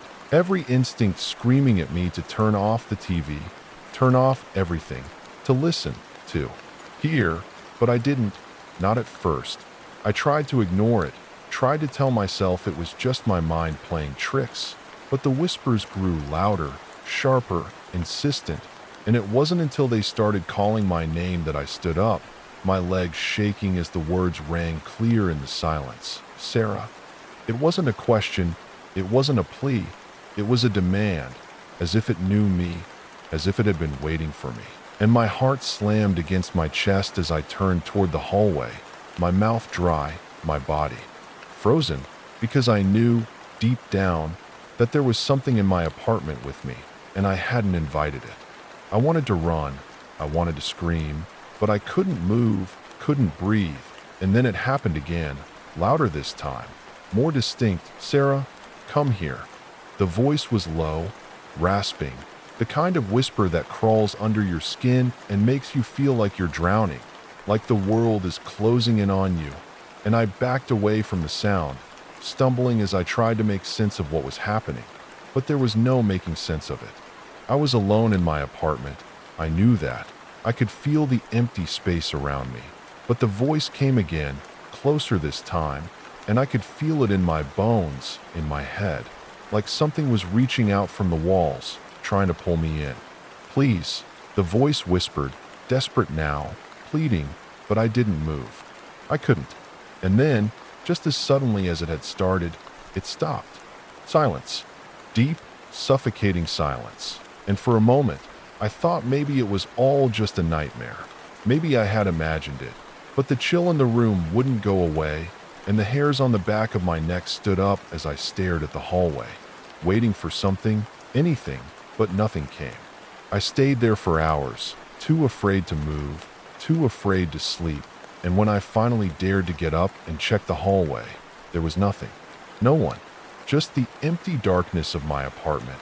And I thought I had imagined the whole thing, convinced myself it was just my nerves. But that night, when I finally crawled into bed, I felt it again. The pressure, like something was standing over me, just inches away, and I lay there in the dark, too afraid to open my eyes, too afraid to breathe. And then I heard it. The softest of footsteps, like someone was walking around my room, just outside of my vision, and I wanted to scream, but my throat wouldn't work, my body too terrified to move. And then I heard the whisper again, so close I could feel the breath against my ear. "Sarah, help me." And that's when I knew, without a shadow of a doubt, that this wasn't just in my head. Whatever it was real. I wasn't alone, and it wanted something from me. I didn't know what, but I knew I had to get out, had to leave, but my body wouldn't cooperate. I was paralyzed with fear, unable to move, unable to breathe. And that's when I heard the door creak open, slowly, agonizingly slow, like someone was coming in, and my heart raced as I dared to glance toward the door. But there was nothing there, just the dark, empty hallway. I thought I was losing my mind. I thought I was imagining things, but the feeling didn't go away, the oppressive weight of something in the room with me, and I couldn't escape it. The next morning, I packed my things in a hurry, not caring about the mess, not caring about anything except getting out. And as I was about to leave, I noticed something strange. There was a mark on the door, a faint scratch, like someone had clawed at it from the inside. And my blood ran cold as I realized I had never noticed it before. I rushed out of the apartment, leaving everything behind. And when I finally made it outside, I could breathe again, but the unease lingered, like I had just stepped out of something that had been waiting for me, something that was still there, watching, waiting. It's been months since that night, and I still can't shake the feeling. I don't know what it was or what it wanted, but I know one thing for sure. I've never been able to go back to that apartment. I don't even drive by it anymore, because when I do, I feel it again, that coldness, that oppressive weight pressing against me, and sometimes, when I close my eyes, I can still hear the whispers, faint, but there, calling my name, just waiting for me to return. Story 26. It wasn't supposed to be anything special, just a quiet weekend getaway at a cabin I had rented in the woods, far away from the noise of the city, a chance to disconnect and clear my head, something I had been craving for a while. And when I pulled up to the cabin, nestled in a secluded area with nothing around for miles except trees and the sound of birds, I felt a strange sense of peace, like I was stepping into a different world, one where everything was calm and still. And as I unloaded my bags, I noticed how quiet it was, unnaturally so, not even the usual rustling of the wind through the branches or the distant call of animals, just a silence that felt thick, almost suffocating, but I didn't think much of it, dismissing it as part of the isolation. After all, who wouldn't expect the wilderness to be quieter than the city, right? I spent the first day exploring the small area around the cabin, taking in the beauty of the forest, the smell of pine, the feel of the soft earth under my feet, and I was happy, content even, until nightfall, when the cabin seemed to change, the atmosphere turning heavy, and at first, I chalked it up to the natural fear that comes with being alone in an unfamiliar place.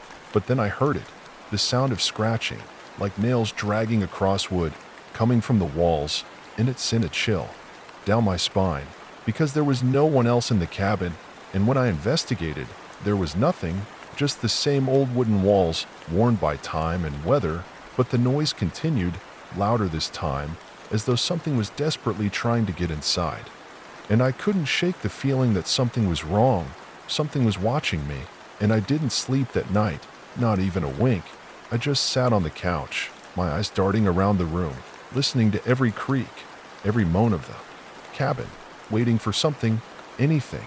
But there was nothing, just the persistent feeling of being observed, and in the morning, I convinced myself that it was just my imagination, that I had been too tired or too stressed. But the next night, it happened again, the scratching, but this time, it was accompanied by a low growl, like an animal, but there were no animals nearby, and I froze in fear, the sound coming from beneath the floorboards, growing louder with every passing second, and I backed away from the walls, feeling my heart race as I searched the room for a way out, but there was no escape, just the oppressive silence and the unrelenting scratching and growling, and I couldn't breathe, couldn't think. All I could do was stare at the floor.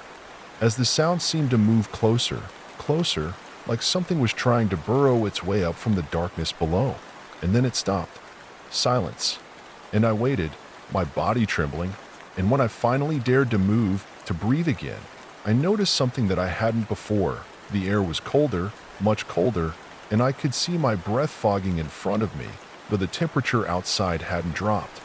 And when I looked around, I realized that the entire room seemed to be darker, like the shadows were deeper, thicker, and then I heard the whisper. Soft, at first, like the wind, but then it became clear, unmistakable, and I felt it crawl into my ears. Come closer, the voice said, and I froze, my body stiff with terror, because the voice was not my own, it wasn't anyone I knew. And it wasn't coming from anywhere in the room, it was coming from within me, like the very walls of the cabin were speaking, and I wanted to run, to scream, to do anything, but my legs wouldn't move, my mind wouldn't work, and then the whispering came again. But this time it was louder, more insistent, and I felt something brush against my skin, something cold, something that shouldn't be there, and I jerked back, nearly falling over, my heart pounding in my chest, and I knew, without a doubt, that whatever was in that cabin, whatever was trying to get to me, wasn't human. I couldn't escape it. It was everywhere. The cabin, the walls, the air, it all felt wrong, twisted, like the very space was alive, trying to trap me, suffocate me. I spent the rest of that night pacing, unable to sit still, afraid that if I did, I would disappear, swallowed up by whatever presence had taken over the cabin. At some point, I must have dozed off, because I woke up to the sound of footsteps, slow, deliberate, and they were coming from the stairs, and I held my breath, afraid to move, afraid to make a sound, because I knew, deep down, that no one was supposed to be here. Not unless they were part of the nightmare I was living. And I stood up, trembling, heart hammering in my chest, and I looked towards the stairs, but there was nothing, no one there, just the empty hallway, and yet the footsteps continued, drawing closer, closer, and then I heard the voice again, so loud, so clear, you can't leave. It was right behind me, in my ear, and I spun around, but there was nothing, nothing except the cold, the darkness, and the sense that I was being hunted, that I was prey. I didn't know how much longer I could take it, the fear, the pressure, the constant feeling of being watched. I had to leave. I had to get out. I grabbed my things, rushed to the door, but when I opened it, I was hit by a wall of ice-cold air, and I couldn't see the path, couldn't see anything except for the swirling fog that had settled around the cabin, and I stepped outside, the ground soft beneath my feet. But as I walked away from the cabin, I heard it, Footsteps behind me, following me, no matter how fast I walked, and I tried to ignore it, tried to convince myself it was just my mind playing tricks, but the footsteps grew louder. Closer, and I broke into a run, heart pounding in my chest as I stumbled through the fog. But no matter how far I went, the footsteps never stopped, and then I felt it. Cold hands on my shoulder, and I spun around, my breath catching in my throat, but there was nothing except the empty air, and I collapsed to my knees, gasping for breath, my hands shaking as I tried to make sense of what was happening, but I couldn't, and the fog swallowed me whole, and when I woke up, I was back in the cabin, lying on the floor, the whispers swirling around me, the darkness pressing in, and I knew, deep in my soul, that I would never leave. It had me. It would always have me, and there was no escaping it. Not now, not ever. Story 27. It all started when I moved into that house. It wasn't my first choice, but it was cheap, and I was on a tight budget after relocating for work. So when I saw the ad for the small, one-bedroom place tucked away on the outskirts of town, I didn't think much of it. The house had been sitting empty for years, the owners hadn't been able to sell it, and the price they were asking was so low it seemed almost too good to be true. But I brushed it off, thinking I was just being paranoid, a relic of too many true crime shows. I thought about the location, tucked far from the chaos of the city, and how the neighbors were far enough that the silence would be peaceful, just what I needed. The first few nights were uneventful, just the usual sounds of settling into a new place, doors creaking, the hum of the refrigerator, wind rattling the windows, but then I began to hear something strange. It started quietly, almost imperceptibly, like a faint thump, barely audible over the usual creaks and groans of the house. At first, I assumed it was just the house adjusting to the change in temperature, but as days passed, the noise grew louder, more distinct, and it was always at night, when everything else was quiet. It sounded like someone was walking around upstairs, dragging something heavy behind them. I would get up, sure it was a neighbor or something I had missed before, but the place was still as a tomb, and no one was ever there. I told myself it was the house. Old houses do that, right? I tried to ignore it, to dismiss the uneasy feeling creeping up on me like a slow tide, but it wasn't just the sounds. One evening, I came home to find something on the kitchen table, a small, old-fashioned key that definitely wasn't mine. It wasn't there when I left in the morning, I was sure of it. I turned it over in my hand, feeling the weight of it, the cold metal strange against my skin, and I thought about how odd it was, but I couldn't quite place why it unsettled me. I kept it, putting it in a drawer, not knowing what else to do, but over the next few days, the noises got worse. Now, it wasn't just footsteps. There were whispers, low, unintelligible, but unmistakable, as if someone was speaking just out of earshot, just enough to make my skin crawl. And every time I tried to investigate, the moment I stepped into the room where the sound was coming from, it stopped. Silence. Stillness. I couldn't take it anymore. So I called a local handyman to check out the house. Maybe the pipes were making strange noises. Maybe the old wiring was acting up. But when he came and inspected everything, he assured me there was nothing wrong. The house was in perfect shape. He said it was all in my head, that it was normal to feel unsettled when moving into a new place. But I knew it wasn't just my imagination. I felt it. The pressure, the suffocating weight of something invisible pressing in on me. I felt watched. I felt hunted. The noises became more aggressive, like whatever was in the house with me wasn't happy I was there. One night, I woke to the sound of something scratching against my bedroom door, slow and deliberate, like a cat trying to get in. I told myself it was just the wind, that it was nothing. But the scratching continued. It was so loud, so persistent, it was as if something was trying to claw its way inside. I jumped out of bed and opened the door, but nothing was there. Just the empty hallway. I told myself it was the house, the old wood, the wind, anything to explain it away, but then I noticed something else.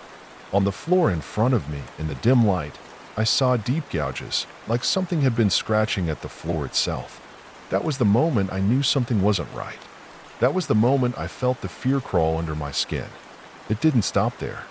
I began seeing things, shadows that moved when they shouldn't have, figures in the corner of my vision that vanished when I turned my head. I saw a woman in a white dress standing at the foot of my bed one night. She was just standing there, staring at me with empty eyes, and I froze, not able to scream, not able to move, until I blinked and she was gone. I knew she wasn't real. She couldn't be real. But the feeling didn't go away. The dread followed me everywhere. It pressed down on me like a physical weight, and I started to feel paranoid, looking over my shoulder all the time, thinking something was going to grab me, to pull me into the shadows where I'd never come back. And then I found the door. I had noticed it before, but hadn't thought much of it. It was in the basement, an old wooden door that I had assumed led to a storage closet or an old cellar, but when I tried to open it, it wouldn't budge. The lock was rusted, the handle cold, but the strangest thing was the key. The key I had found on the kitchen table was a perfect match. I don't know what compelled me to use it. Maybe it was curiosity, maybe it was desperation, but I turned the key and heard the lock click open, and when I pulled the door open, it wasn't what I expected. It wasn't just a storage room, it wasn't just empty space. No, it was different.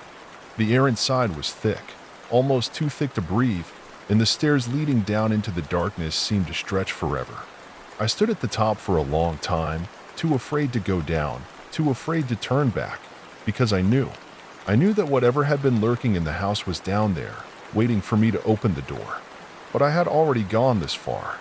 I had already opened the door. So I stepped down. The air grew colder the further I went, and with every step, the darkness seemed to close in tighter, until I could barely see my own hand in front of my face. I should have turned back. I should have never gone down there, but I didn't. I couldn't. I walked for what felt like hours, my breath echoing in the cold, until I saw something. A flicker, a shape, like a figure in the distance. I moved closer, drawn to it, and when I finally reached it, I wished I hadn't. What I found wasn't a room, it wasn't a cellar. It was a well. And sitting on the edge of the well was a woman, her back to me, her hair hanging loose down her back. The woman from my dreams. The woman in the white dress. She turned. Story 27. It all started when I moved into that house. It wasn't my first choice, but it was cheap.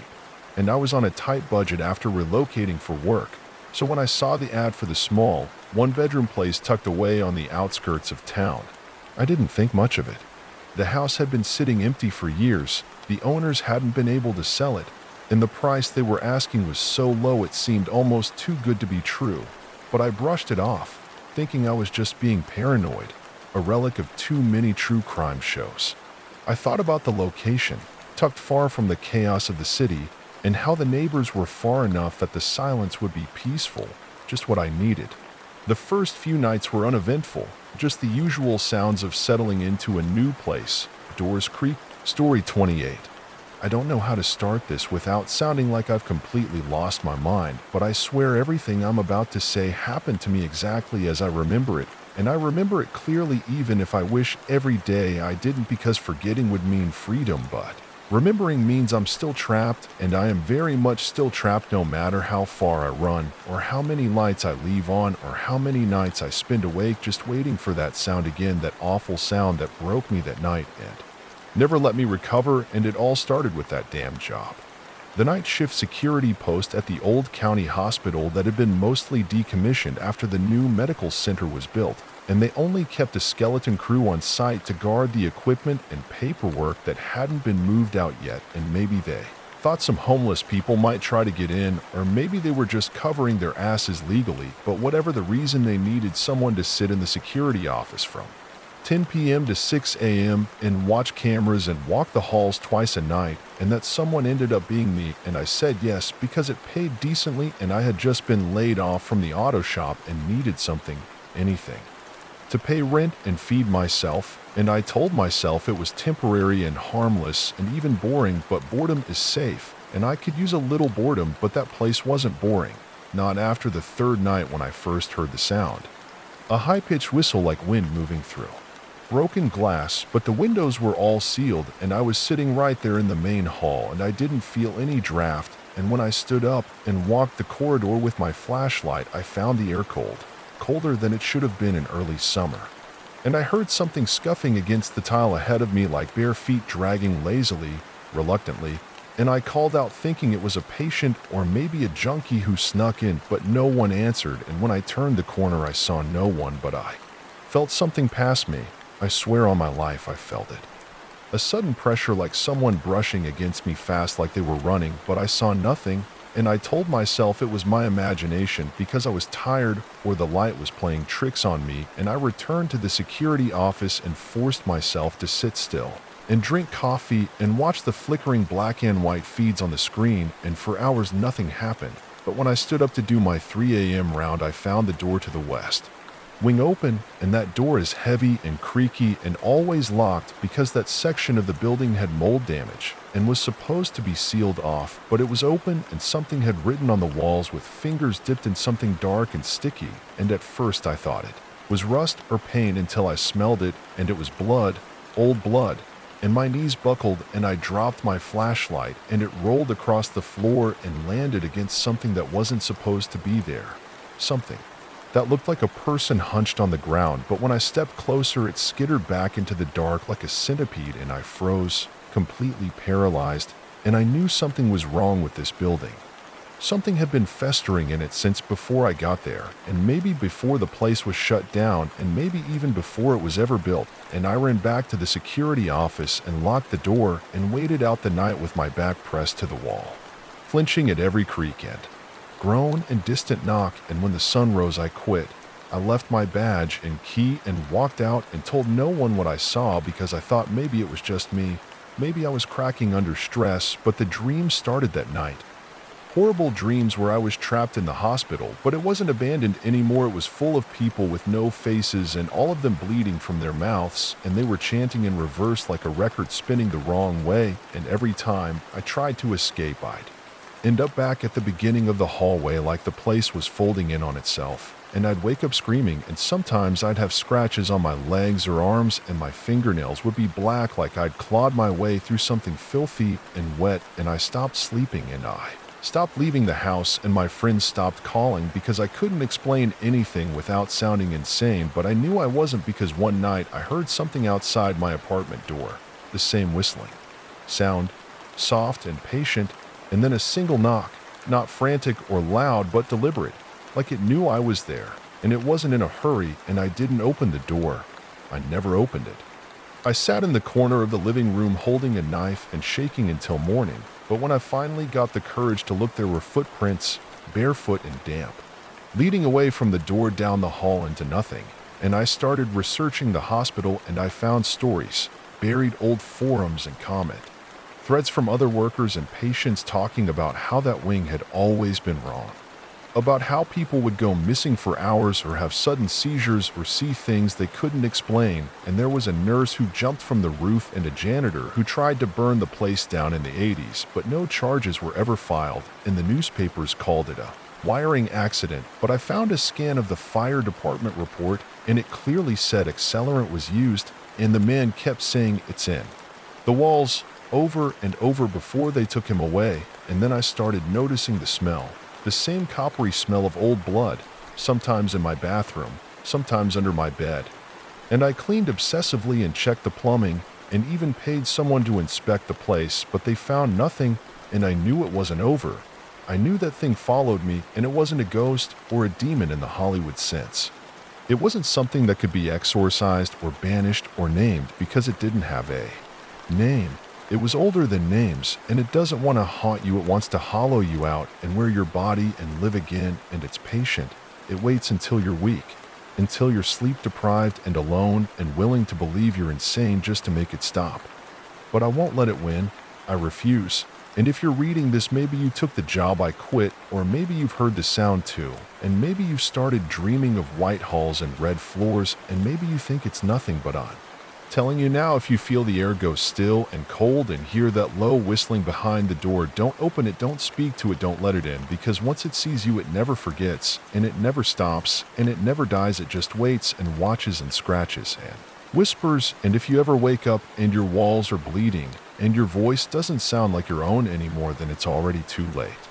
Story 29. I never used to believe in anything beyond what I could touch or see or prove with my own two hands because I was raised on hard reason and simple facts by parents who didn't have time for superstition or prayer or ghosts, and I carried that certainty with me into adulthood. Into my job as a night maintenance tech for the city archives, where my only real duties were to monitor climate control and make sure the lights stayed on and no water leaks ruined the thousands of documents locked away in the basement vaults, floor after floor of gray shelving and boxes of brittle paper and fading ink. All of it dead, forgotten, harmless, and that's how I liked it. I liked the silence. I liked the solitude.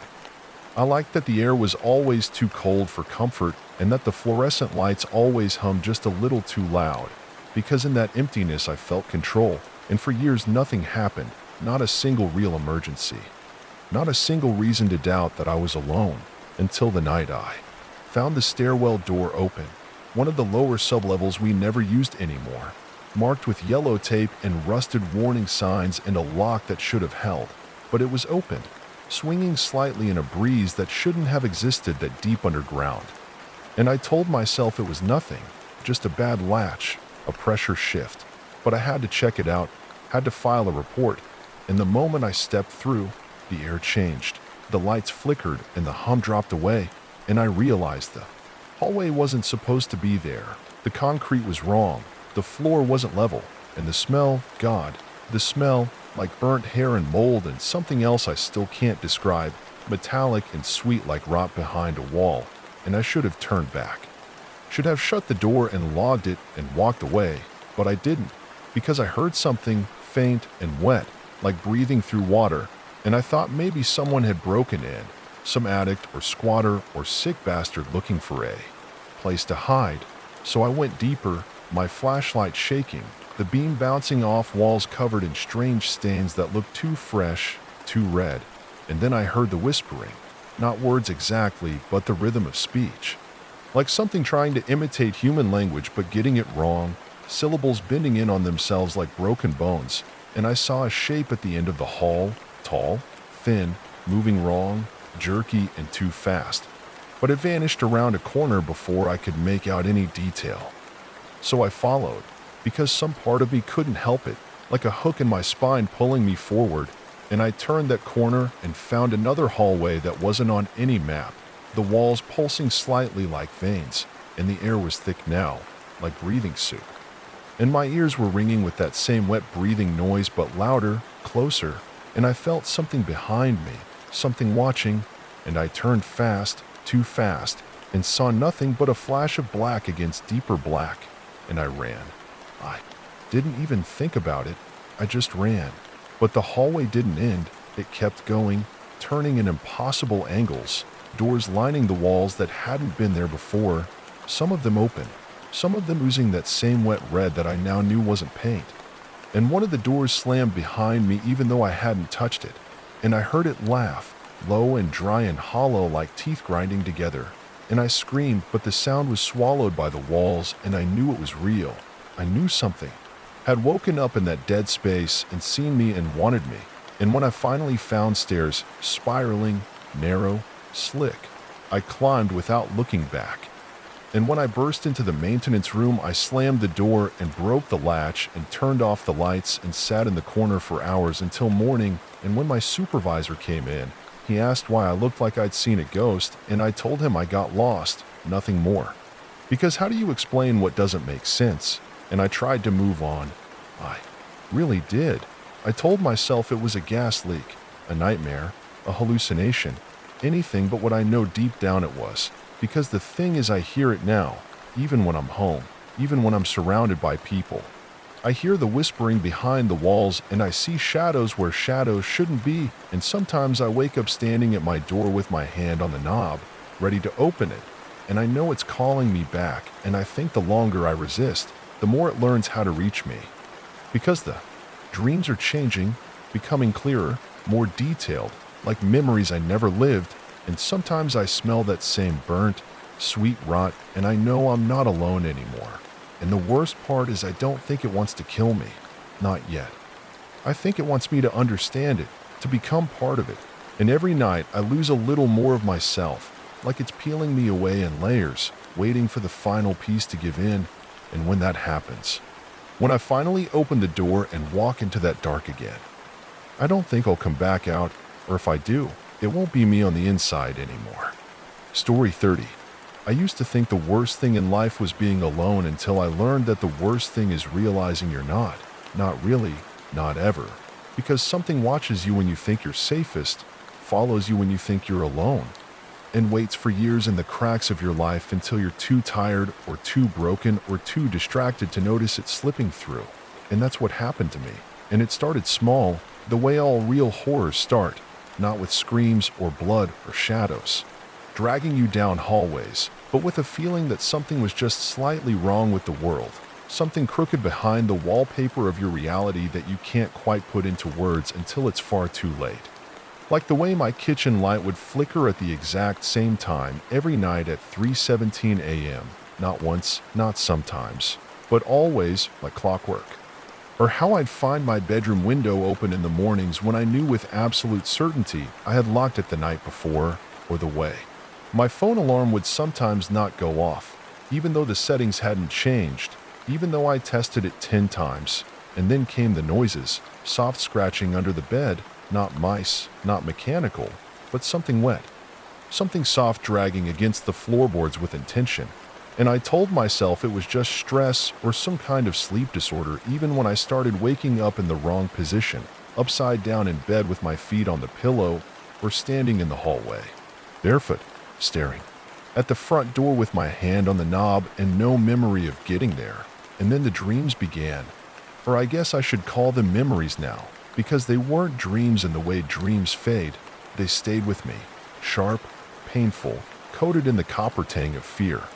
Dreams where I was underground, in something that looked like a tunnel but felt like a throat, the walls pulsing gently, what with something too thick to be water, and something breathing behind me, always behind me, whispering in. A voice that sounded like mine but wasn't, repeating words I didn't understand but somehow remembered. And I tried to shake it off until the night I came home from work and found my apartment door wide open and the lights off, and my cat, Daisy, dead in the sink. Her mouth stretched unnaturally wide, her eyes black and wet and empty, and I screamed and ran, but no one believed me. Not the landlord, not the cops, not my friends. They all said I left the door open, that the cat must have eaten something toxic, but I knew. I knew because the smell in that room was the same smell from the tunnel in my dreams, thick and cloying like rotting teeth and burnt hair. And after that I didn't sleep. I tried pills, I tried alcohol, I tried staying in motels. But it found me every time, in mirrors and reflections, in the corner of my eye, something wrong with my shadow, something slower, heavier, something that sometimes moved when I didn't, and then it touched me. I remember the exact night, because I had barricaded myself in the closet with every light on and my phone clutched in my hand like a lifeline. And I heard it breathing right outside the closet, and then the door began to open, slow, so slow, like it was savoring it. And something slid into the dark, a hand, not a hand, 5 long joints bending wrong, fingers with too many knuckles, and it touched my foot and I screamed and passed out, and when I woke up the lights were off. The closet was open, and there were scratches in the floor leading from the doorway to the bed, and I moved out the next day, left everything behind, took a bag and my car, and drove 3 states away to a cabin my uncle left me when he died. And for a while I thought it worked. I thought maybe I'd escaped. And for 3 nights I didn't dream, didn't hear the breathing, didn't see the flicker in the mirrors. And then I got a letter, no stamp, no return address, just my name written in my own handwriting, and inside was a picture of me, sleeping in the closet, and the words, "You look delicious." And I knew then that it didn't matter where I went, because it wasn't just following me, it was inside me, it had gotten in.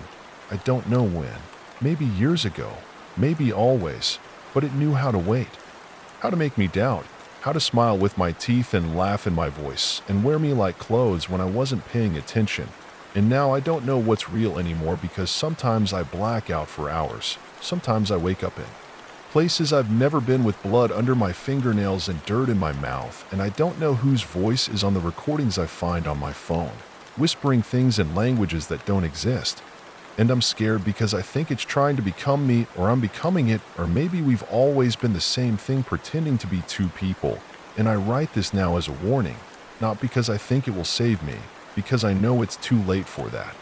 But because if you ever start seeing those little signs, the flickering light, the whisper behind the door, the reflection that doesn't quite follow your movements, then you need to run, not because you'll escape it, but because maybe, just maybe, if you move fast enough, it'll choose someone else instead. Story 31.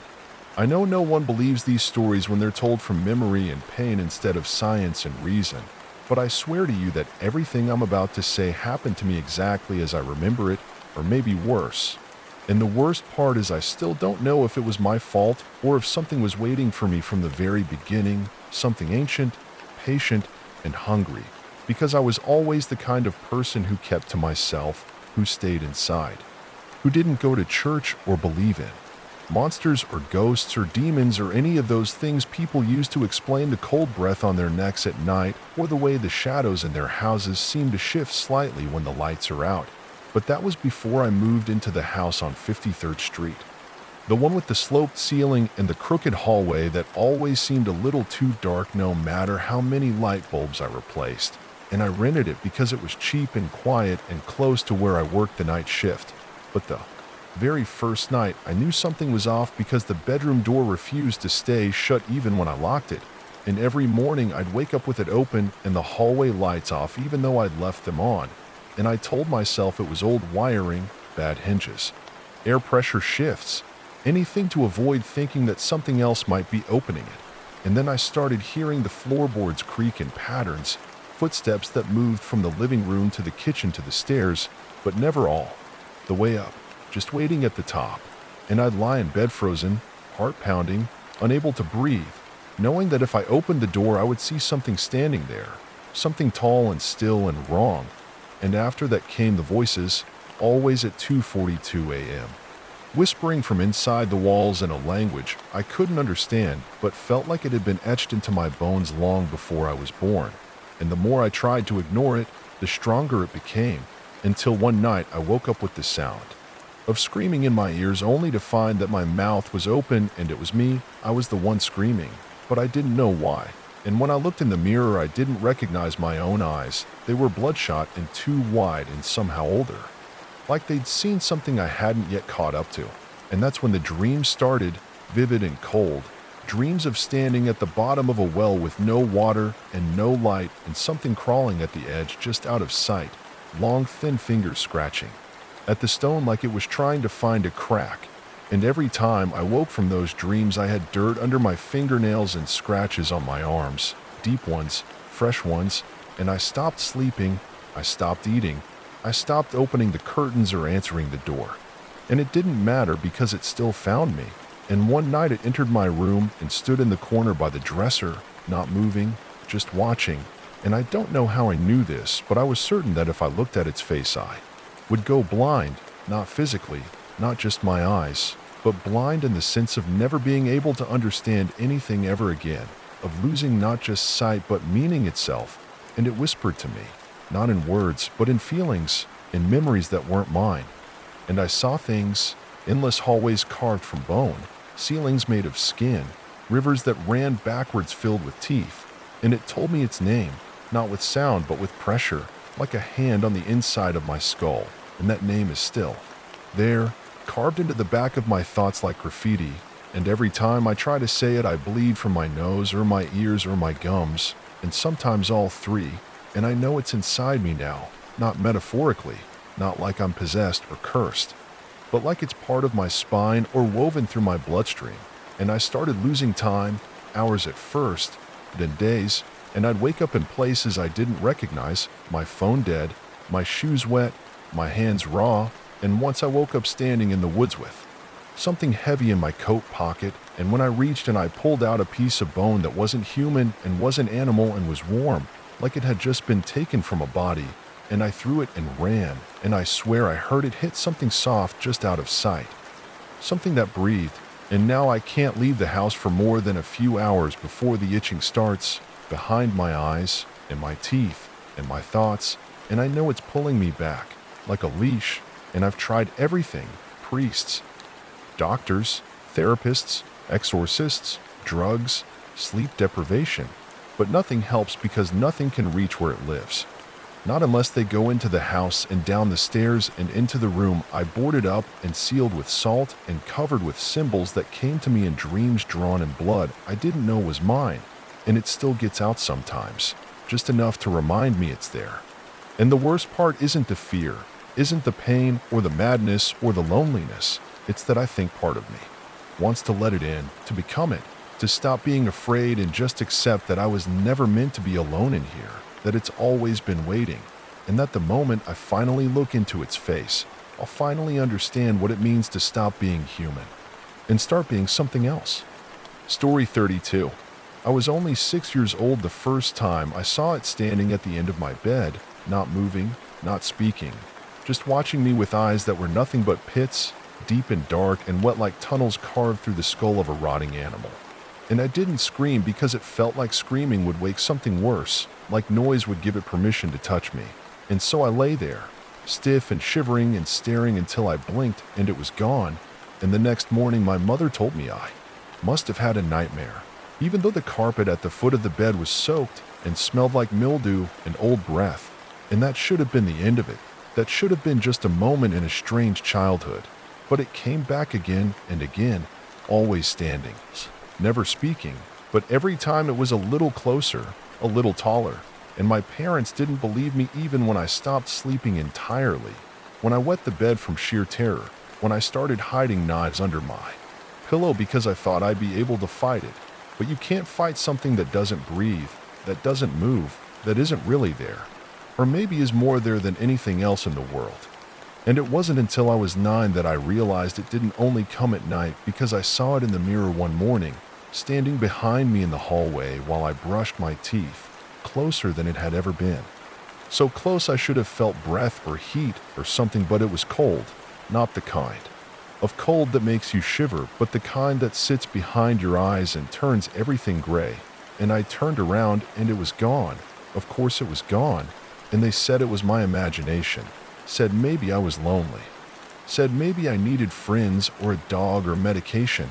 And by the time I was 11, I stopped talking about it because pretending it wasn't there was easier than trying to explain why I never wanted to sleep, why I wouldn't go upstairs alone, why I flinched every time a shadow moved across the wall. And then when I was 13, my mother got sick, not with cancer or anything that makes sense, but with this strange wasting that no one could diagnose, where she started to forget words and names, and then her body just started giving up, like something inside was pulling her backward into something black and endless, and I knew it was it. I knew it had touched her. And one night she sat bolt upright in bed and looked at me and said, "He wants to wear you." And then she laughed, and laughed and laughed until blood poured from her nose and she collapsed, and they said it was a seizure. They said it was stress. They said anything but what it was, and I tried to forget.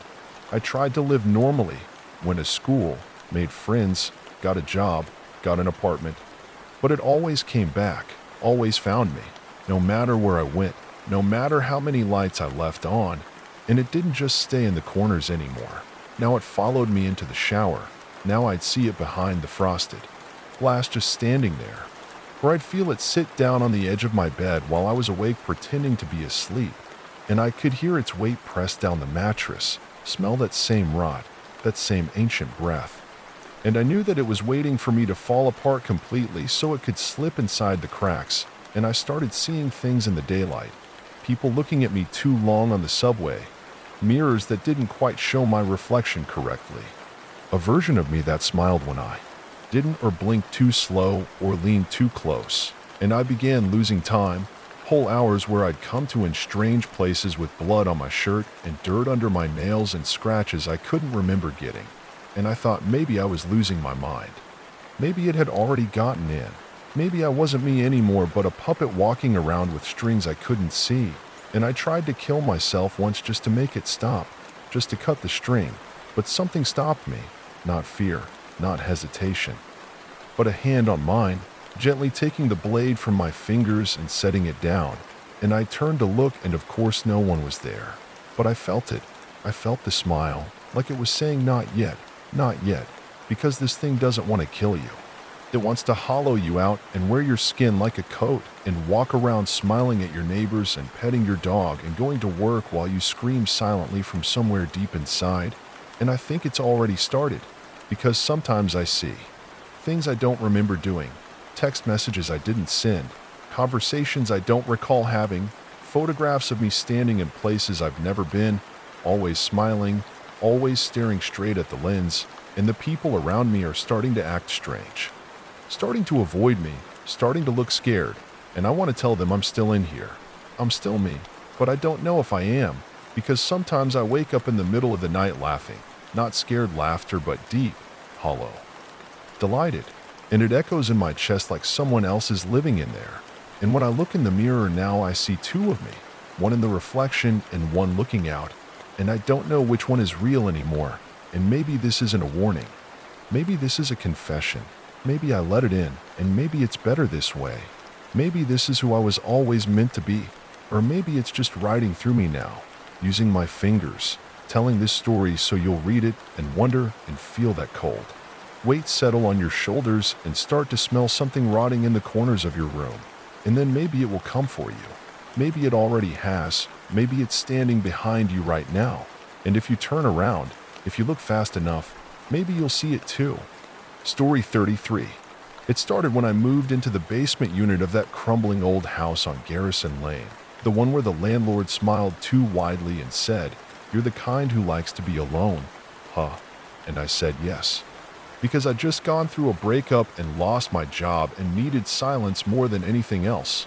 And for the first few nights it was fine, just the sound of dripping pipes and the wind scraping dry branches across the tiny window above my bed. But then I started noticing that the shadows moved in ways that didn't make sense, like they weren't following the light but something else entirely, like they had weight and direction and sometimes shape. And I told myself it was stress or paranoia or lack of sleep. But then the scratching started, always from behind the walls, too rhythmic to be rats, too insistent to be plumbing, and I thought maybe there was a raccoon or something trapped in the crawl space, until I remembered there wasn't a crawl space, just concrete and earth. And still the scratching came night after night, always just behind my headboard, always just as I was about to drift off, and then came the whispering, low and wet and guttural. Not words at first, but something like breathing through rotted leaves. And sometimes I'd wake up and find my pillows moved, or my books stacked in strange ways, or the salt I'd poured across the doorway in a fit of desperate superstition swept perfectly into a spiral. And the deeper I dug, the worse it got, like I was peeling back scabs on the house, and it was starting to bleed, like whatever was there didn't want me to understand it, but also didn't want me to stop trying. And the dreams were the worst part. Dreams where I was buried alive and couldn't scream because my mouth was full of hair, or where I walked endlessly down a hall made of damp flesh with picture frames nailed into it, each one holding a photo of me sleeping, but from the outside of the window. And in every one I could see a pale face, behind the glass that wasn't mine. And one morning I woke up to find that face drawn on my wall in what looked like rust or blood or both. And I painted over it, but it bled back through like it was alive. And then came the smell.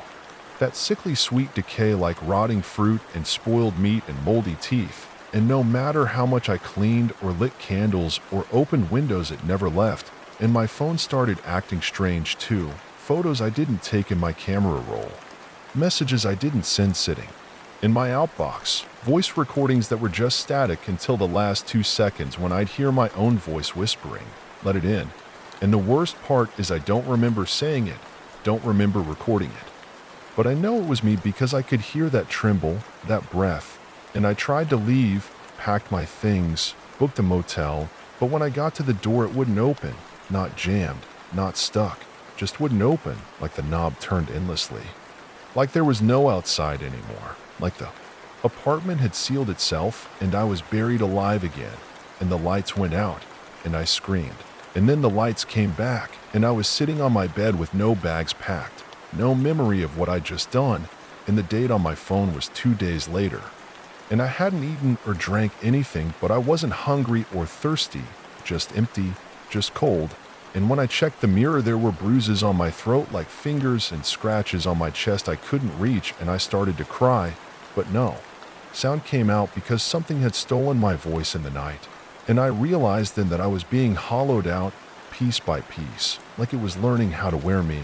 And I stopped going outside because every time I tried, something would go wrong. A bus would nearly hit me, or a bird would drop dead in front of me, or a stranger would grab my arm and whisper, "You don't belong here," before running off.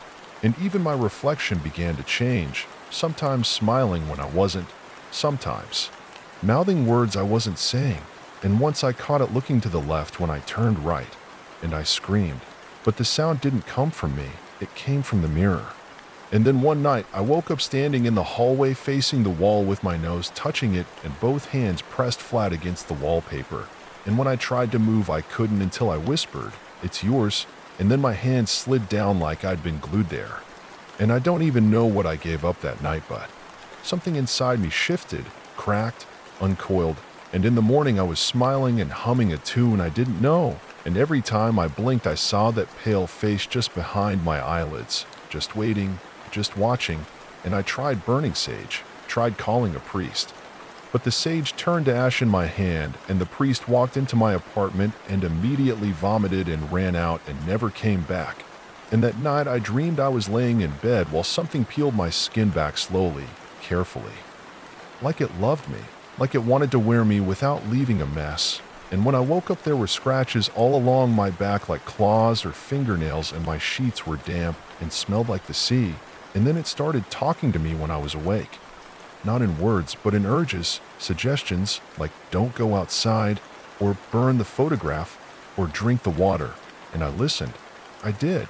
Because every time I obeyed, the buzzing in my head stopped for a little while, and I could breathe. And the apartment stopped twitching around the edges. And I know now that I'm not the first. I found names etched under the wallpaper, dozens of them, maybe hundreds, and dates going back over 100 years, all the way back to when the foundation was laid. And they're not names I recognize, but I feel them. I feel them in the pipes, in the humming of the heater, in the flicker of the lights. And I think whatever this is, it's old, older than the house, older than the city, maybe older than people. And I think it's not just in this building. I think this is just one place it touches, one door among many. Story 33. It started when I moved into the basement unit of that crumbling old house on Garrison Lane, the one where the landlord smiled too widely and said, "You're the kind who likes to be alone, huh?" And I said yes.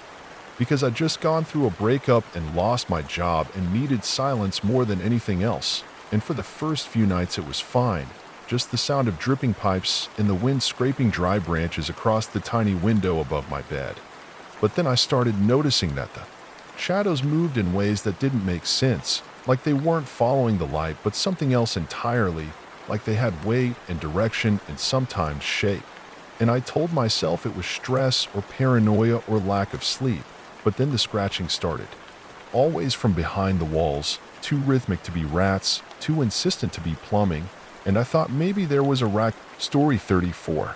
I know you won't believe me, and I don't care because I wouldn't believe me either if I hadn't lived it, and I wish I hadn't because what I've become is not something I can explain to people who live in sunlight and laugh in open air and eat food that tastes like food and not dust and ash. And I used to be like you once. I was normal, painfully normal.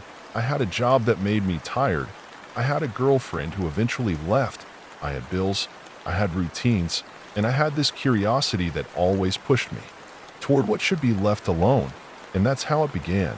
That's how I ended up taking that job at the old government lab site upstate, the one no one really talked about anymore.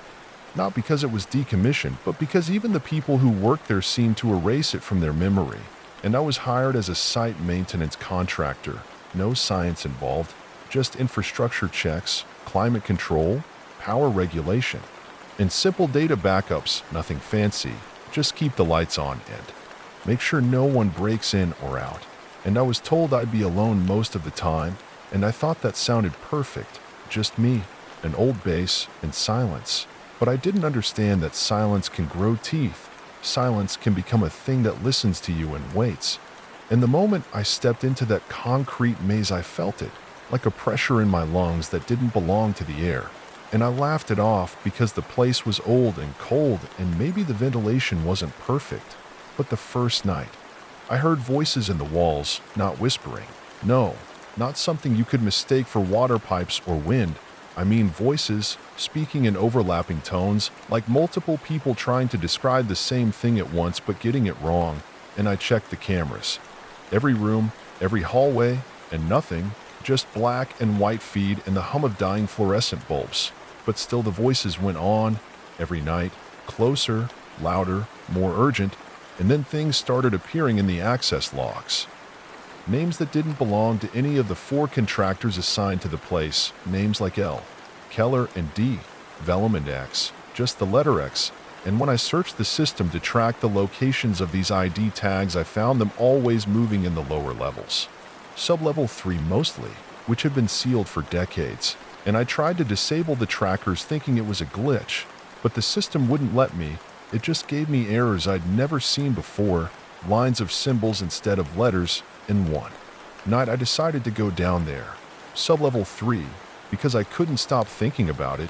I'd hear it in my dreams, that level calling me down, whispering in rhythms that made my teeth hurt when I woke up. And the moment I broke the seal on the stairwell door, I smelled something like copper and mold and time itself decomposing. And the stairwell was longer than it should have been, like I kept going and going but never passed the 3rd landing. And when I finally got down there, the lights were off. But I didn't want to turn on my flashlight. It felt wrong to make light in that kind of darkness, like it would notice me if I did. And I moved carefully, barely breathing, until I reached the old cryo-storage chamber. And the doors were cracked open like something had forced its way out instead of in. And inside there were pods, huge and ancient, the kind you only saw in sci-fi films, some broken, some empty, and one still sealed with frost thick around the seams. And the glass was fogged, but I could see movement behind it, like something slow and unnatural shifting its shape. And before I could step away, the lights in the chamber flickered and every potus like it was exhaling after a long dream. And I ran. I ran all the way back to my quarters and locked the door and shut down the building's access to that level. And for a few days it was quiet again, like nothing had happened. And I told myself I imagined it, that it was a gas leak or hallucination from stress. But the nights got worse. The voices in the walls started speaking my name, and they didn't sound confused anymore. They sounded hungry, curious, and things began disappearing, tools, hard drives, even furniture, as if the building was digesting its contents. And when I checked the cameras again, I saw flickers of figures walking the halls, not clearly, just smears of motion like shadows pretending to be human. And one night, I woke up standing in the server room, barefoot and bleeding from my nose, with files I never remembered downloading open on every monitor, each filled with pages and pages of diagrams that hurt to look at, impossible machines, maps of places that didn't exist, sequences of numbers that made me weep when I read them out loud. And I knew something had been speaking through me, using me to bring itself forward. And every time I slept, I dreamed of a pit, a vast and endless pit filled with mirrors that didn't reflect but absorbed, and at the bottom something waited, something that smiled without lips and called itself the Echo. And one morning I found the cryo door open again, and this time there were wet footprints leading up the stairwell, small at first, but growing with every step, like something evolving as it climbed. And I barricaded myself in my room and tried to call for help, but the line only returned my own voice screaming words I didn't understand. And when I looked in the mirror, I didn't blink when I blinked, and I knew I was being replaced, not all at once, but piece by piece. And I think maybe that was the point, not to kill me, but to remake me, to carry whatever it is beyond the concrete, to wear me like skin. And I feel it now every second of the day, behind my thoughts, shaping them, editing my memories, replacing my fears with its needs, and soon it